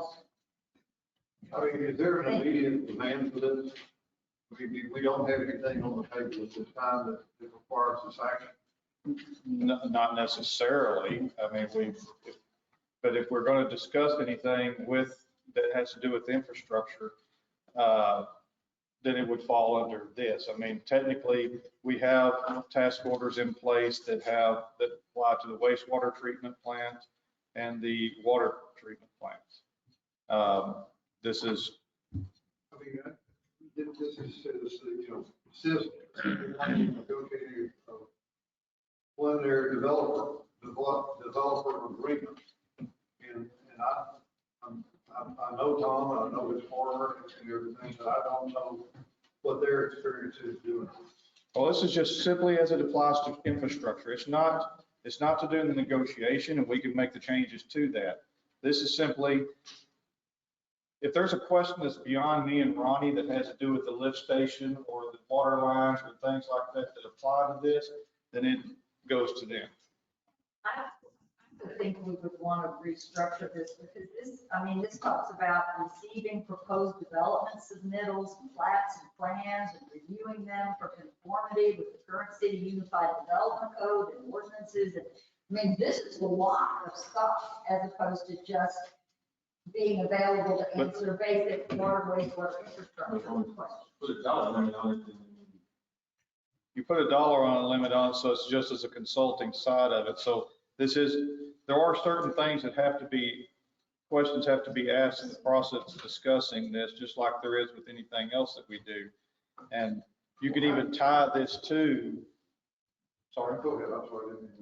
You could, if you're actually going to the development agreement side of it, you could tie the engineer's expenses to the cost of the engineer. Cost of the development. More concerned about, if you're reviewing plans, for the conformance with our UDC, that goes back to Veritas. No. This is site plan development. Veritas only does building plans. Site development, civil engineering, all that kind of stuff as it pertains to drainage, and that all goes through our engineers, always has. Will, how close are we to needing this as far as the mud? Are they even at this stage where they're? We have had minor discussion to any of this, but I think they're getting ready to come back and discuss things with the city. And specifically, the last time I talked to them, whenever I told you about the update, they were going to get the updated plans, updated plans for infrastructure before they come back to the city to start negotiating. At that time, I also told them, you better wait till after the election. And so do they haven't submitted their application to TCEQ? Oh, no. Yet, is it? No. I guess, can I mention I guess I can. Mr. Peel, I've been talking to and working on a lot of this. We've put together a lot of notes. He came to me asking me for a lot of information, so I provided a lot of that stuff to him as to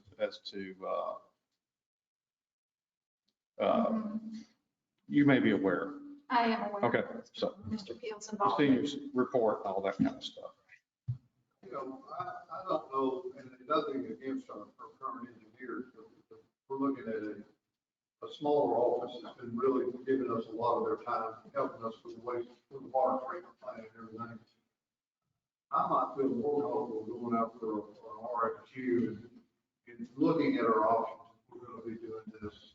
As it applies to the mud, I would agree. Ultimately, this only has to do with as it applies to our current infrastructure and what impact, the work that they've already done, answering questions they've already done. We wouldn't assign them to do It this. sounds like this is pretty broad. Yeah. Okay.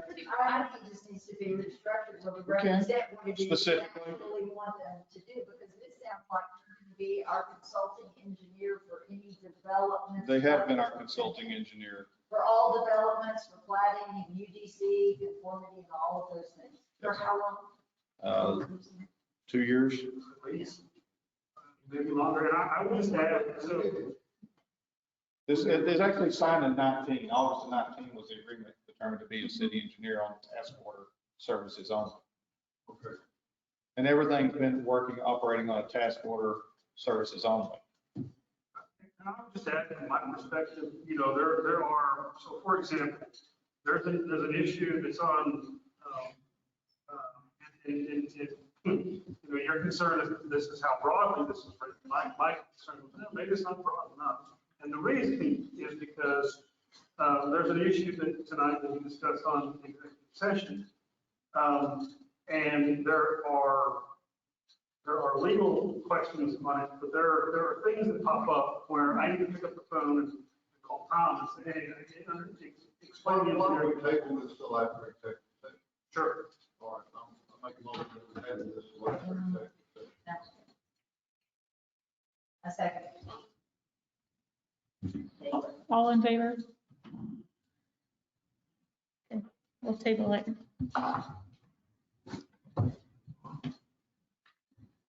Consideration and possible action on 90-day moratorium on any and all new major developments within the city of Blanco.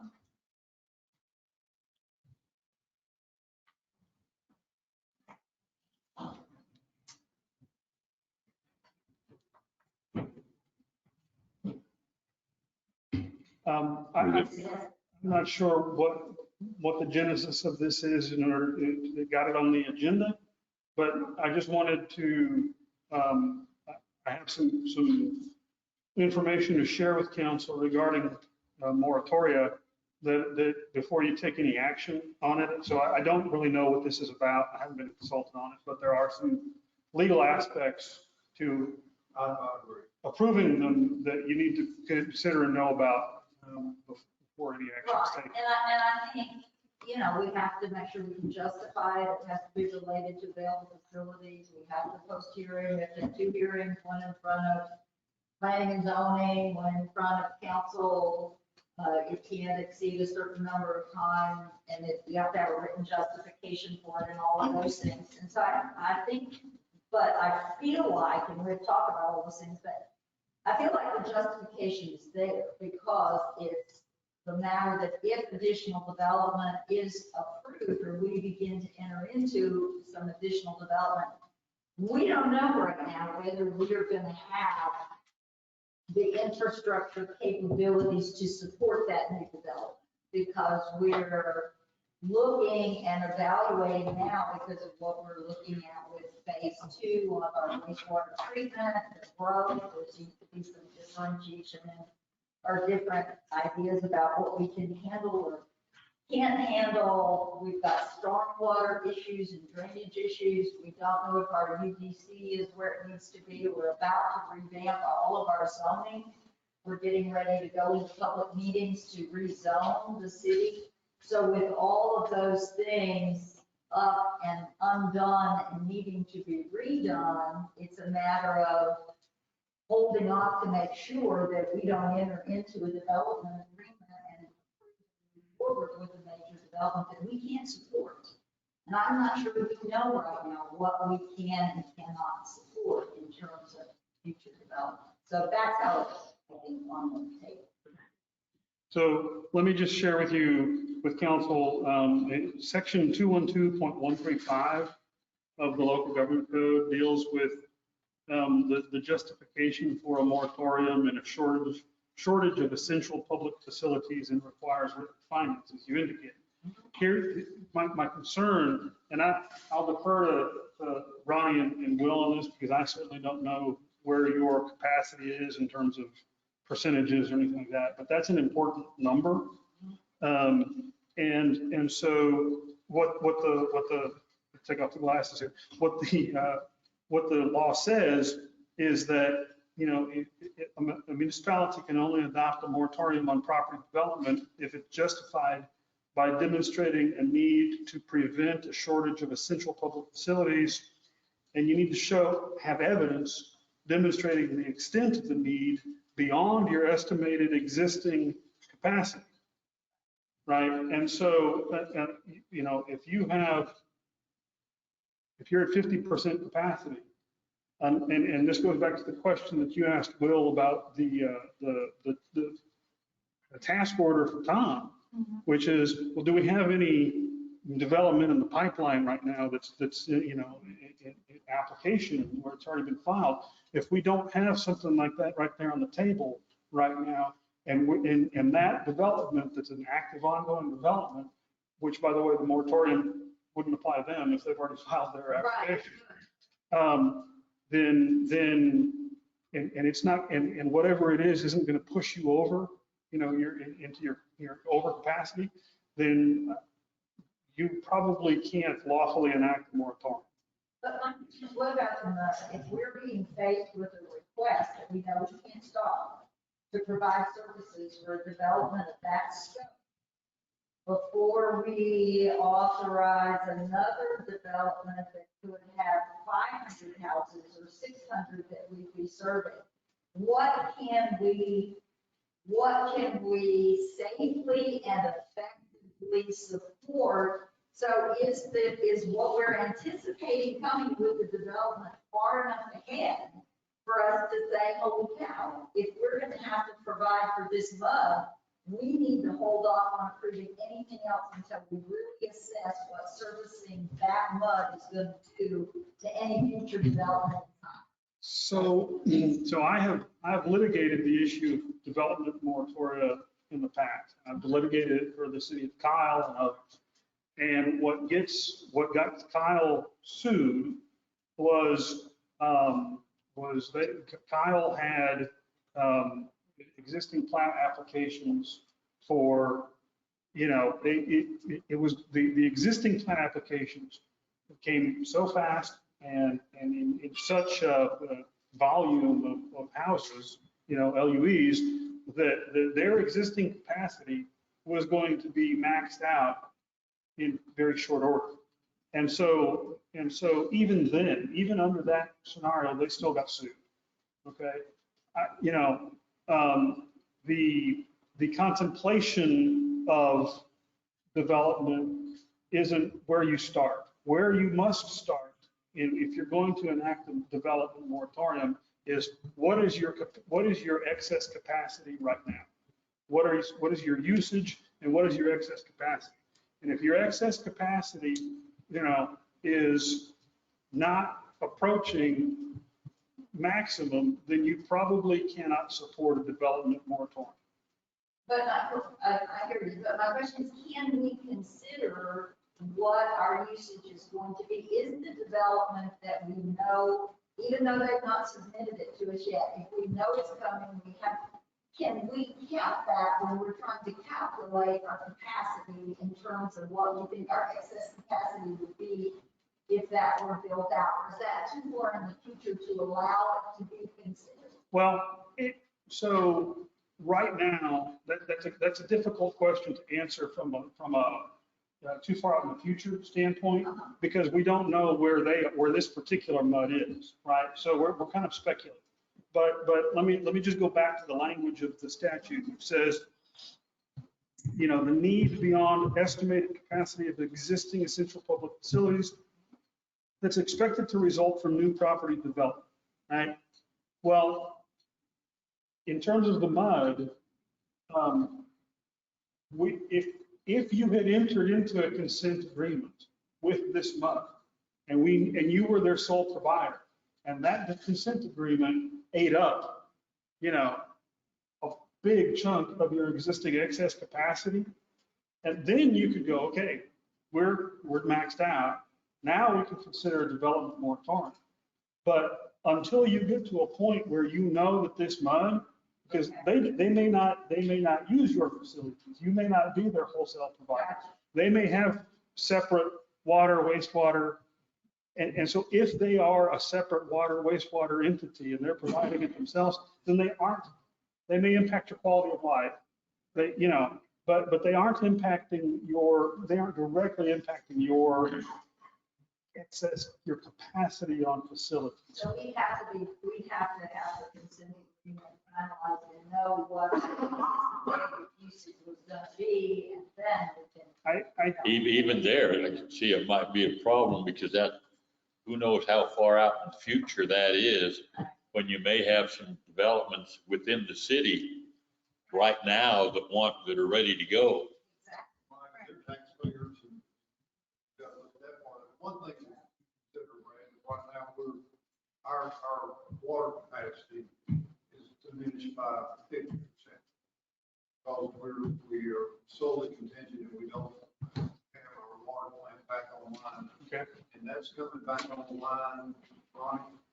Substantial completion is set for March 2022. So next year, March. We've got another year. Yeah, we've got We're at another year, 50% that our capacity. water is highly limited. And I think our peak consumption, we may have 20% left in our peak consumption month. We're about 300,000 gallons. Sorry, I didn't hear what you said. We have 680 feet there. Last year, we utilized 34% of our total consumption of our total capacity being the 1,200 acres. Right, but the total capacity included the river. So without the river, we're going to be around at 70%.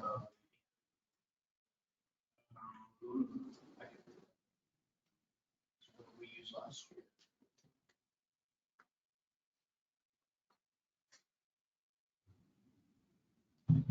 Yes, sir. Last year, we probably playing for 405 acres of water, and 600 that we utilized from. And you took that figure from last year. Right. And now we've got 550 this year. So we're roughly, we're 70 to 80%. So During this phase of the water plant. But if we have a development that comes in that isn't going to need water, I mean, they may start their planning and infrastructure and everything else, as long as they understand that there won't be water for them till that day, target date of March of next year, then I'm not sure what to do on the moratorium. well, you know, a city's ability to put a moratorium on development is limited by the legislature, and it has to be exercised judiciously because it can get you sued. Okay, Easily. Can we put a moratorium on water tanks? So that's a good, so targeted moratoria as to either sections of the city because of the lack of facilities or particular services, because what it says is here, any essential public facility currently operating, which we are at a diminished capacity because of the water treatment plant issue, currently operating near, at, or beyond capacity. So that's one of the. 80% near. I think that's near. It's near. It was here in high school.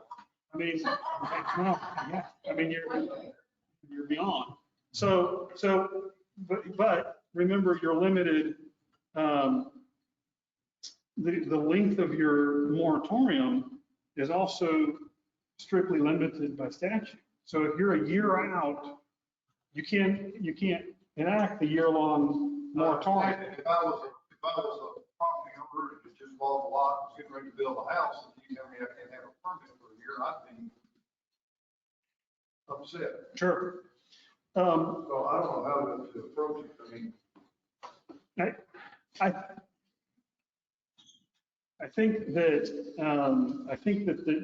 the first thing that we're going to have to do in order to begin the process is that you've got to have evidence demonstrating the extent of need beyond estimated capacity. And so the first thing to do then, I think tonight, is not enact a moratorium, but it is to direct staff to begin to prepare the evidence of, you know, what do we have in the pipeline, if anything, in terms of development?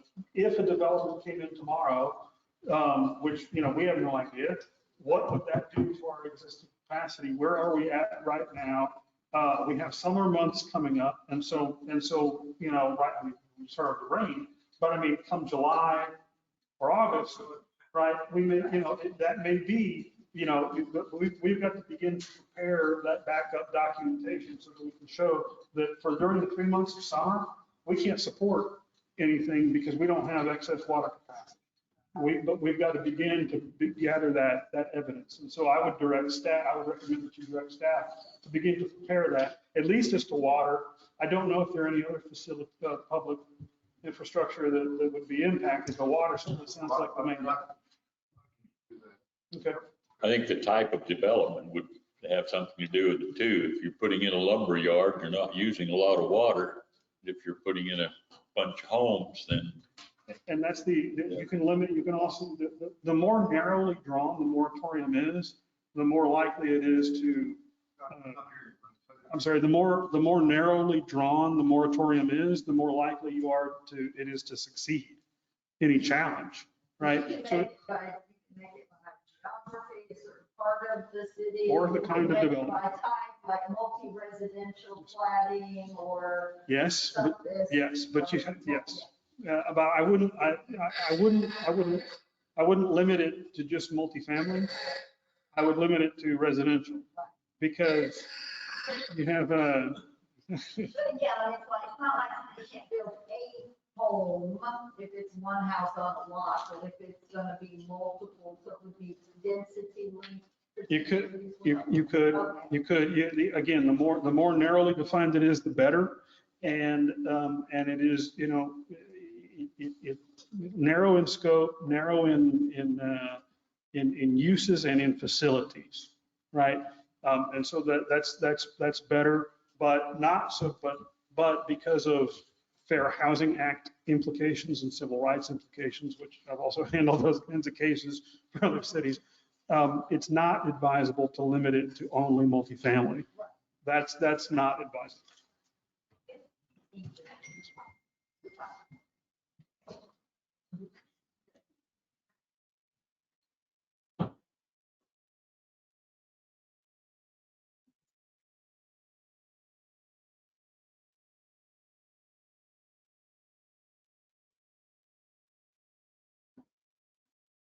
Were you going to make a motion? I'm not gonna make a motion. Oh. I don't have a motion. Do we need to? Give Does it it direction. take a motion to do the No, Maybe no action on this one? I'll make a, I'll get out direction to staff, and that would be to evaluate our water and sewer capacities and take into consideration the, not having the sewer, not having the water treatment plant online until next year. And then come back and let us know your opinion on how critical we are for increase in demand. But no action. Okay. Discussion and possible action on city manager of the year consultation regarding evaluation of staff and structure. So this is to introduce, I guess her name didn't get put in the agenda here, but it's Kelly Kunstler. And there she is in the back. I'd like her to be able to come up and introduce herself and just give a little bit about her background and her expertise in helping us kind of really evaluate where we're at within the city and what the best path might be forward. Kelly?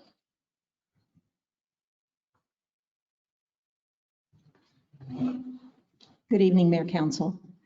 My name is Kelly Kinsler. I have a master's degree I actually have 2 master's degrees, but the one that counts here is in public administration with policy emphasis from New Mexico State University. I have been an adjunct professor in New Mexico as well as at the UTSA in San Antonio.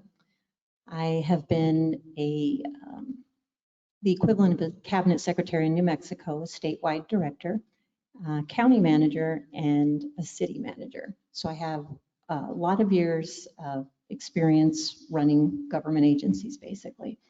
When the councilwoman called me from my understanding, a couple of the TCMA city managers recommended me. I don't know how else you got my number. Okay.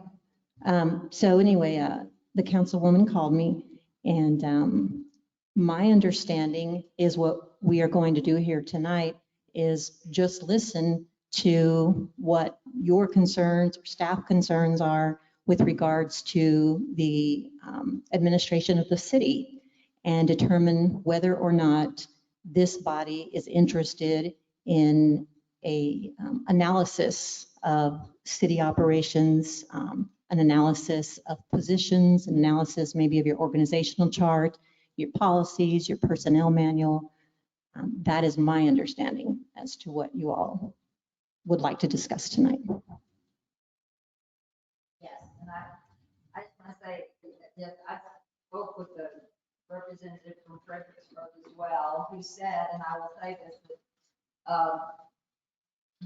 we have a window of opportunity because Kelly is not full-time employed right now, which she will probably again be at some point in the not too distant future, so she's bored and is available to do some consulting. And I'm a new council person, but I've been following city council here for years and years and years, and I've watched the turnover and the turnover and the turnover and the turnover. And so where we are in our city, as far as our operations, our policies, our procedures, our staffing, our job descriptions, are all of the things that we should be doing for a municipality this size. I don't think any of us here really knows what we should be doing versus what we are doing. We're all doing, everybody's doing the best they can, but there's also documents, databases that can't be found, things that nobody knows where they are. We aren't sure where that can be put. We don't know when it was figured out. So from my perspective, to have someone with this kind of expertise and recommendations and confidence from other colleagues to be able to come in on a consulting contract basis to do an assessment for us, work with the staff, look at the software that's being used, all of those things, and then write up for us or meet with us and go, hey, this is where you guys are doing great, and this is where you've got some potential compliance issues, and here's where you ought to be putting your attention going forward. To me, that would be absolutely positively invaluable. And that's where. Thank you. So Mayor Councilor, I just want to correct one thing. I am definitely not bored. Consulting is actually taken on a whole new life. I had absolutely no idea there was such a need out there. I'm working for 2 different agencies right now and having to turn down things. So, not bored. And it's a good feeling. I like it. Yes, ma'am. Would you, if we were to enter a contract, to do consulting contract, to do what we need to have done, come in and just do a top line assessment of where we are and what recommendations you would have us. How many hours of your time would you expect that to take? And by when would that be likely to be available? So, Mayor, council members, I believe that is a really hard question to answer until I've spoken with this body and understand exactly what your concerns are and exactly what you think is going well in the city. It is really important, and I've already actually called Will and explained to Will that I would want to work very closely with the staff so that I could understand, what's happening at the staff level. And so until I actually talk to a few of you, that's kind of hard for me to determine. So I would, at the very least, like to speak to this body and your acting city manager before drawing up any type of proposal for you. And so what I would recommend is that you let me know what your concerns are and what you think is going well, that I be allowed to speak with your acting city administrator and maybe a couple of your other key positions in the city. and then give a proposal to you. That way it's closer to accurate. And obviously, talking with you this evening or talking with your staff, I'm not charging anything. So it's better that I do that first. That way the city's not paying anything. Mhm. Absolutely.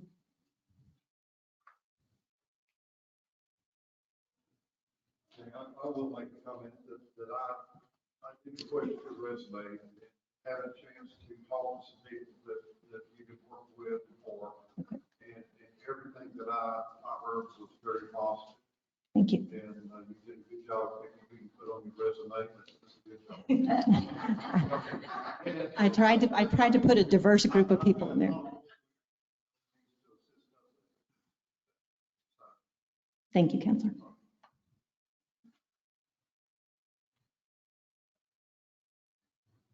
Any other questions? Have any other questions? I do just want to say, I feel like we're kind of at a really important juncture here. I mean, we do have new council and a new mayor coming in.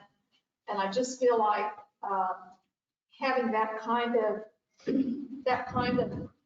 just overview of what's been working. I mean, everybody on this city knows that there's a lot of things that have been inherited from one administration, from one council to the next for a long, long time.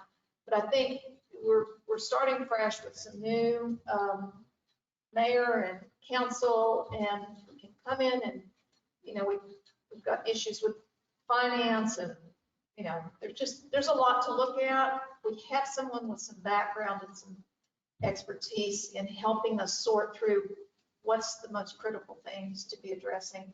This is really an opportune time to do it. And I'll also say that Kelly is available right now. It's also very opportune because I know Councilmember Smith has been looking for someone in the past to do the same kind of thing.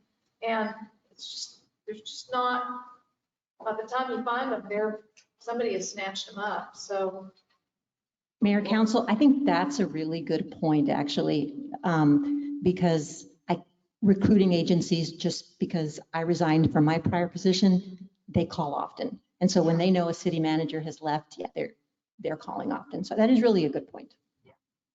I am just in no hurry to get back in that cage again. I'm like, I feel like a bird out of a cage right now. It's wonderful.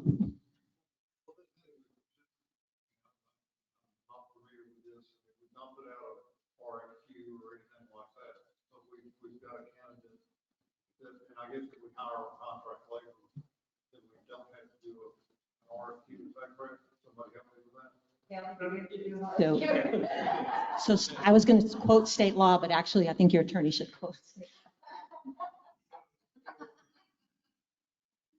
All right, sure. So for specialized professional services, you may submit out, you know, I mean, if you want a variety of applicants, you can do that. Or for specialized. Yeah, I want to apply for the law. Yeah. And not overstep.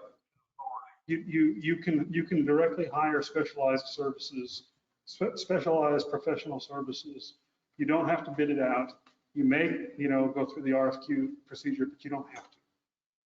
So, you know, all you need to do is, if you're going to, tonight, since you're not even authorizing the expenditure of funds, you would be authorizing, you know, acceptance of a proposal, or at the beginning, what you described your process would be. We'll solicit a proposal from her. She collects some information. So we're giving her, what we're doing then is giving her access to a permission to, or directing the staff to cooperate with her in exploring. Okay. Mayor, council member, that's correct. Brad, is it true that we can invite Kelly into executive session to discuss personnel aspects of this? At this point tonight, no. Not until She's been retained somehow. Okay. To provide a you know, a report. At this point, state law prohibits you from bringing, state law prohibits you from bringing, generally speaking, third parties into executive session. We're doing is we're just directing staff to cooperate with Kelly and giving her the okay to gather the information that she needs to present proposals to us. Right, and I don't know what would be discussed in executive session tonight specifically. I think it's on the agenda. Well, yeah, I understand it's on the agenda, but without having engaged, I mean, if council engages you to, in some capacity, but I'm still not sure what, I don't remember how was it? I know it was general, was it just general staff or was there? It is, well, it says, business finance director, to deliberate personnel matters to discuss and possibly act on city administration and other personnel positions. I'm not sure but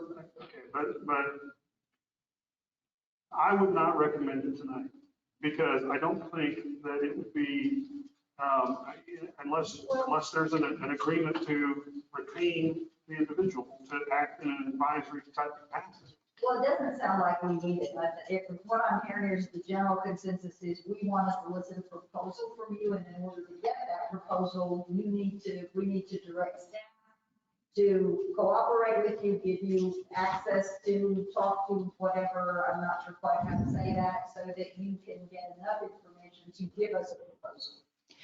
Mayor, council, so I've never had a city attorney advise that a third party couldn't go into executive session if the council invited them in, so it's new to me after reading that language. I've never heard that. With that said, it's going to take a lot of time for me to call every one of you individually, start figuring out what your concerns might be, go through each staff individually. And so I would like to meet with the body as a whole to determine what you're seeing, what you're looking for, because I want to give you a product that you want. I don't want to guess at what this body wants. And so it's really important for me that I talk to each of you and then I talk to senior staff people and try to put the proposal together based on the needs of this body, this community, and your staff. Do we need to convene like a workshop where we could have? Well, I just think that the point of going into executive session is that then she can speak with all of the council at once and not violate Open Meetings Act. Can we put, right, can we put her on the retainer and then tonight now and then go into executive session, or is it not on the, Well, so I'm my understanding of what was going to happen, or what you were requesting, was that there would be a proposal before you were engaged. And so until someone has been engaged by the city, I don't think it's appropriate to bring them back into executive session to discuss an employee's performance. Okay. So if you're going to. I think, can I just interrupt 1 second? I think the point of having that discussion is for her to be able to craft the proposal based on what she hears from council as our concerns. That's my understanding. So mayor, council, and councilor, I don't expect, I would never, that's correct. I'm not interested in each individual and what your personnel concerns might be with them. That's not what I understood we were going in to do. That's not what I represented that we were going to go in to do. My understanding was we were just going to talk about the organizational chart and the positions in general. So that was my understanding, not personnel matters relating to individual people. I'm not going to do that. So because of the way that because it specifically mentions city administrator, it gave me the impression that. Well, it says and other positions. Well, correct, but that doesn't really put any other employee on notice. So really the only employee on notice under that agenda item is the city administrator position. And so again, I mean, if you're going to, I don't recommend you coming back at this time as unengaged to discuss specifics of a particular position. And so you're indicating that that's not what you intend to do anyway. So that puts it in a different light. So Mayor, Council, my understanding is we were going to talk about city positions and where they fell, not people and performance. Right. That's my understanding. Yes. Okay. What's exactly the history of that position and how you get a little bit, or who's there, what they're doing, how they got there, what we think they do. Well, who's there and how they got there, I'd like to talk to the staff about that. Why does it have to be an executive and not an open session? I mean, since we're not talking about anybody in particular. That's your choice. We can do it in open session. That's the, The reason you go back into executive session under the personnel exception is to discuss the specifics of a person or their position. If you're just going to discuss broadly general policy type issues related to the organizational structure of the chart, and you're not getting into it, then I think it's more appropriate that's conducted in open session. So not that you can't discuss it, but if we're not going back there to discuss under the personnel exception, a specific personnel matter, then I think it's a more appropriate discussion in open session, since we're not discussing the specifics of an employee. so Mayor, Council, if you're okay discussing this in open session, I'm okay discussing this in open session. Yes. And if you have anything that you would like to add, you'll have my email address and you can feel free to email me. Okay? How does that sound? Let me go grab a notepad. Do you want to address staff this time? No?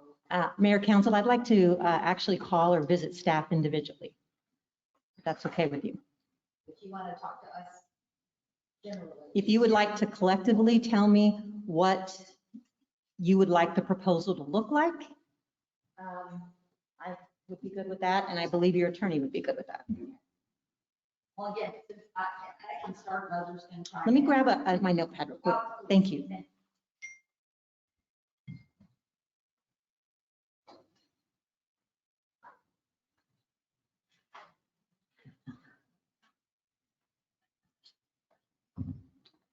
I already have 2 pages of recommendations. Oh, I'm so glad. And I don't know, it's one of those things where you don't know what you don't know. So Absolutely. I don't know what I don't know, so I have no idea what to ask you, other than what I want to know is, if you walk into a beautifully functioning municipal government for a municipality this size, what would you expect to see? Policies and procedure manuals about what?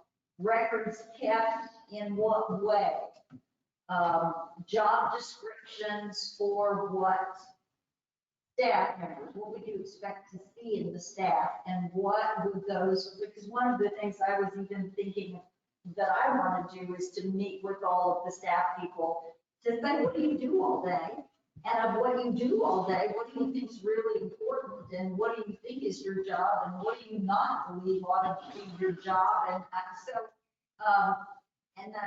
sort of what I like to go, like, wow, the city secretary is spending all of her time doing all the things she should be doing, or the city secretary is doing a lot of stuff that really normally a city secretary wouldn't do, and that ought to be handled some other way because it's more efficient, you know? Sure. Desk audits is what you just described. It's broad, I mean, it's broad, but I'm worried primarily about, are we in compliance as a city government with things we ought to be doing? Again, I have no idea. If I walked in, I had an interesting conversation with the chief about what he found or didn't find in terms of policies and procedures and standards for his department. I'm assuming those things are, there exist in most departments, general city management. So from what I heard earlier, right, so from what I heard earlier from your police chief, he's got 2 policies left that are up for review for best practices. So I don't really think there's going to be a whole lot of work there. So what is what he's doing with them apply To Public Works. the rest, Mhm. the rest of the town. And whatever else it is we're supposed to be doing. And our financial situation. There've been turnover in people handling our finances. And so how is that working? How are our financial records and our budgets and all of those things? Are they in good shape, not so good shape? If not, why? What do we need to do about that? Where are you in the budget process right now? You should have a draft probably. You've not started the budget. Okay. Okay. I'll speak up now. Let me go. You know, one thing that, and it's hard to do, I mean, because in a small office, you've got a limited number of personnel. And we're budget conscious and we don't want to have too many people, you know, be inefficient management. But I think maybe that we needed redundancy in certain practices. Whereas if we've got personnel out for one reason or another, then there may be some deficiencies in redundancy. You know, only one person may know how to do one thing and the other person doesn't. There'll have to be some form of overlap. Cross-training? You know,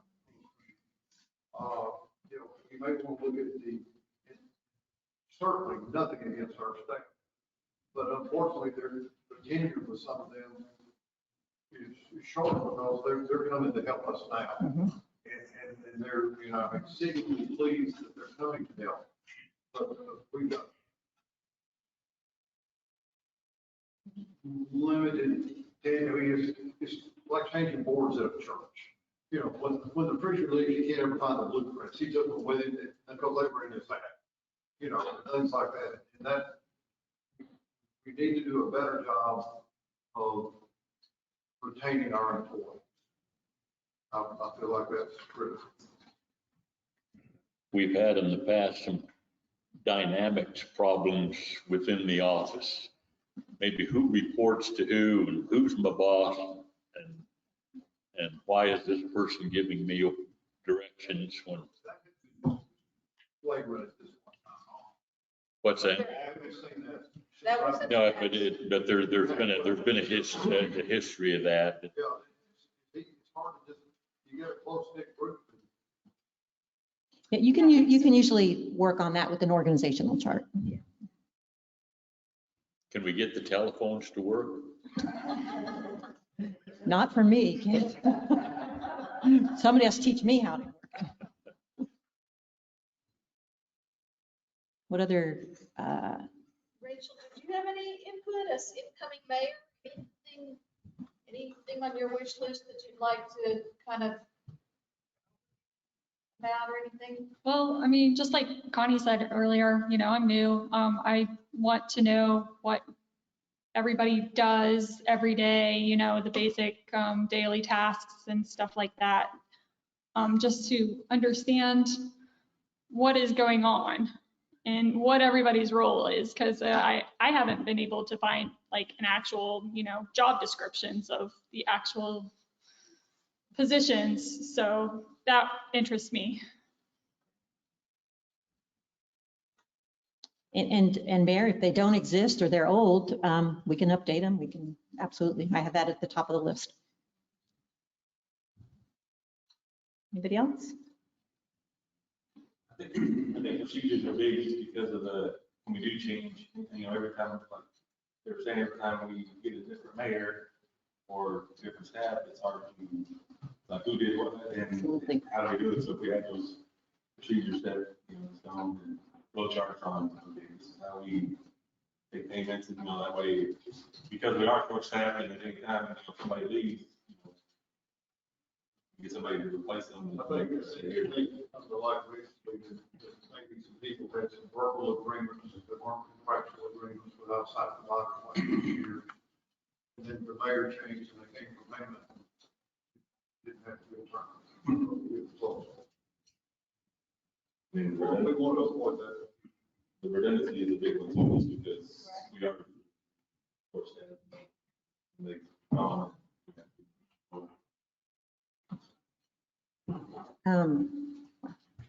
So just to make something very clear, I am here to look at your policies, your procedures, from what you've just said, your organizational chart, job descriptions, a lot of personnel stuff I'm hearing in here.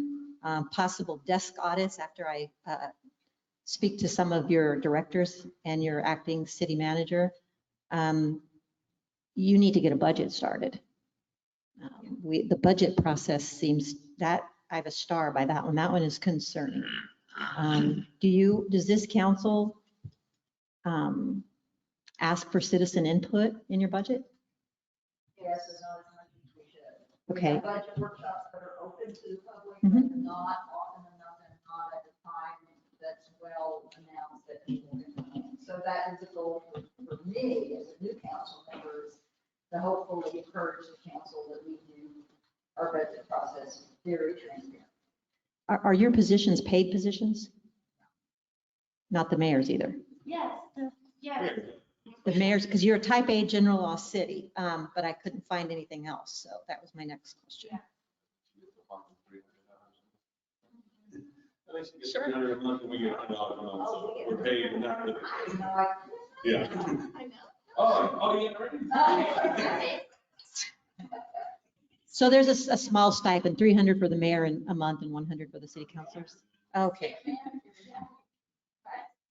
Right. I heard something about the mayor coming in, the mayor working on computer web pages or something, and I was going, I didn't really understand. I thought, I'm pretty sure they're a type A general law city and they have a city manager. So, right. Well, and I just turned around and I asked the city engineer, because I've never seen this before, where the council just picks up the phone and calls the city engineer. As a city manager, I'd be going, time out, time out, time out. Let's try to figure out what your questions are, and let's make sure that if one particular council calls the city engineer, that the entire council is getting the answer, so that some of these questions don't surface, and we don't have, city engineers are really important, but we want to make sure that the bills are controlled. And I'm curious about that. I certainly respect your engineer, and I know that he said he's seen that in other small cities. I've never seen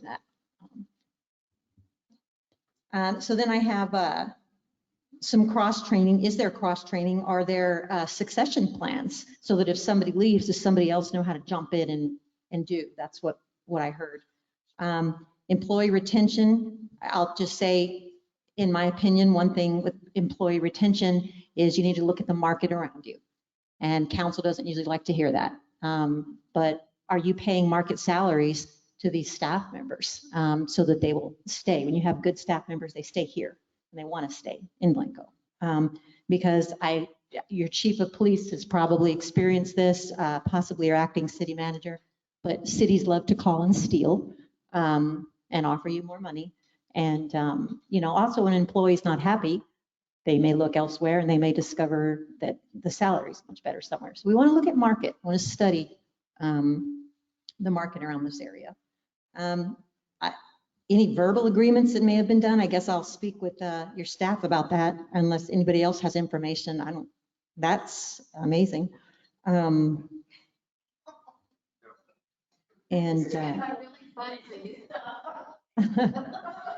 Well, and I'll tell you, I called Will on Monday, I think, one of the days, someday, and just let him know that I was coming and what my intent was and what I understood your intent to be. And Will was very kind and certainly agreed, we worked together, and so I'm looking forward to it. Yes. I was very happy. I said with a smile, because you're going to learn things you probably didn't wasn't. And I welcome you to. You tell me what time and where.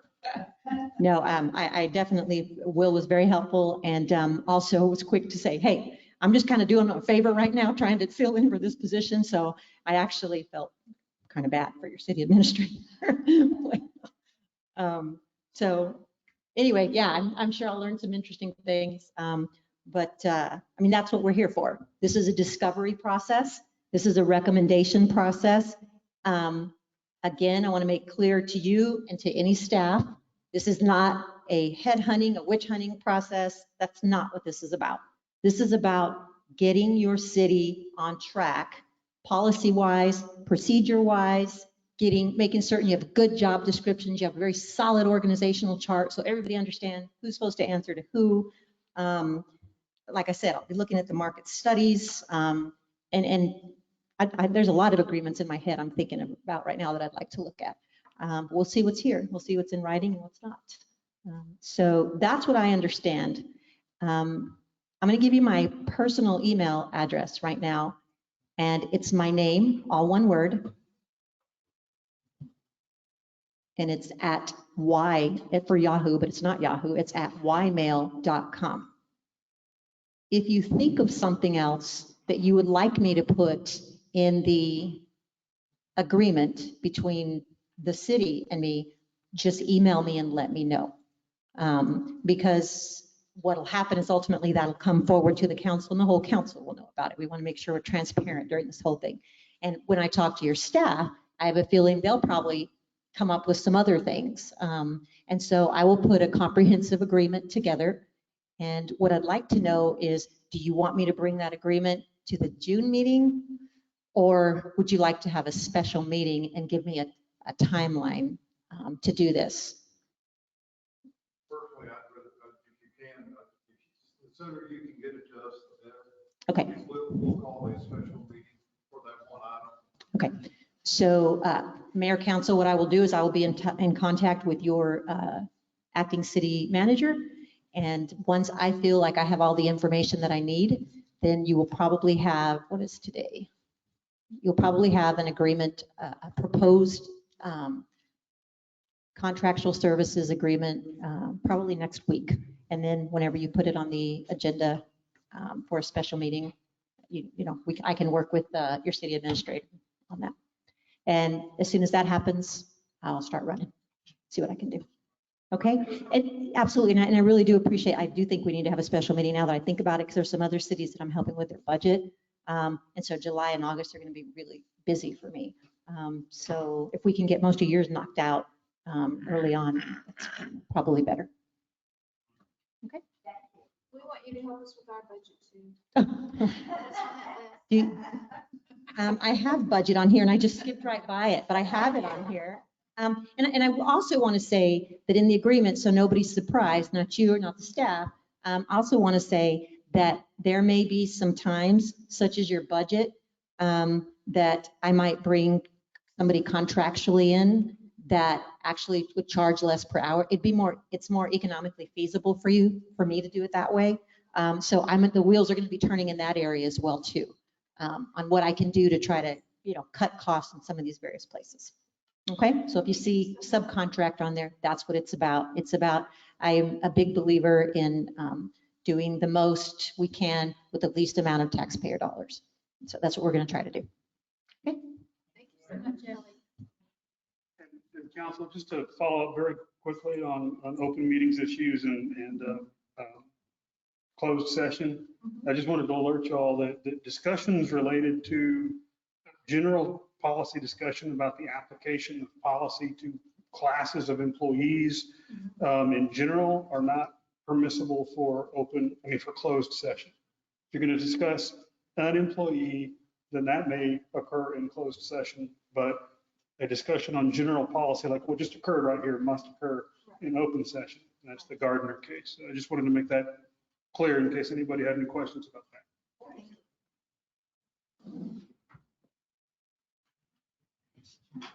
Okay, with that, we're going to adjourn into executive session. Do I read all of them? The first is the Texas Government Code, section 551074, to deliberate the appointment, employment, evaluation, reassignment, duties, discipline, or dismissal of a public officer or employee, finance director. 2, Texas Government Code, section 551074, to deliberate the personnel matters to discuss and possibly act on the city administrator and other personnel positions. 3, Texas Government Code, section 551074, 1.071 and Section 1.05 Texas Disciplinarian Rules of Professional Conduct. Confer with the city attorney regarding legal issues associated with the wastewater treatment plant permit application. Texas Government Code Section 551.071 and Section 1.05 Texas Disciplinarian Rules of Professional Conduct. Confer with the city attorney regarding Canyon Lake percentage of ownership in water service lines and related billings.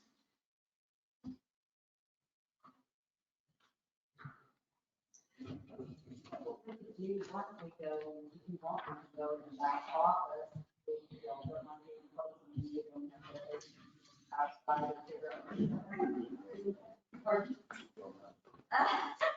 It's raining. It's fine. I was gonna say, if it's raining, if you need to send, if you could just text us, I'll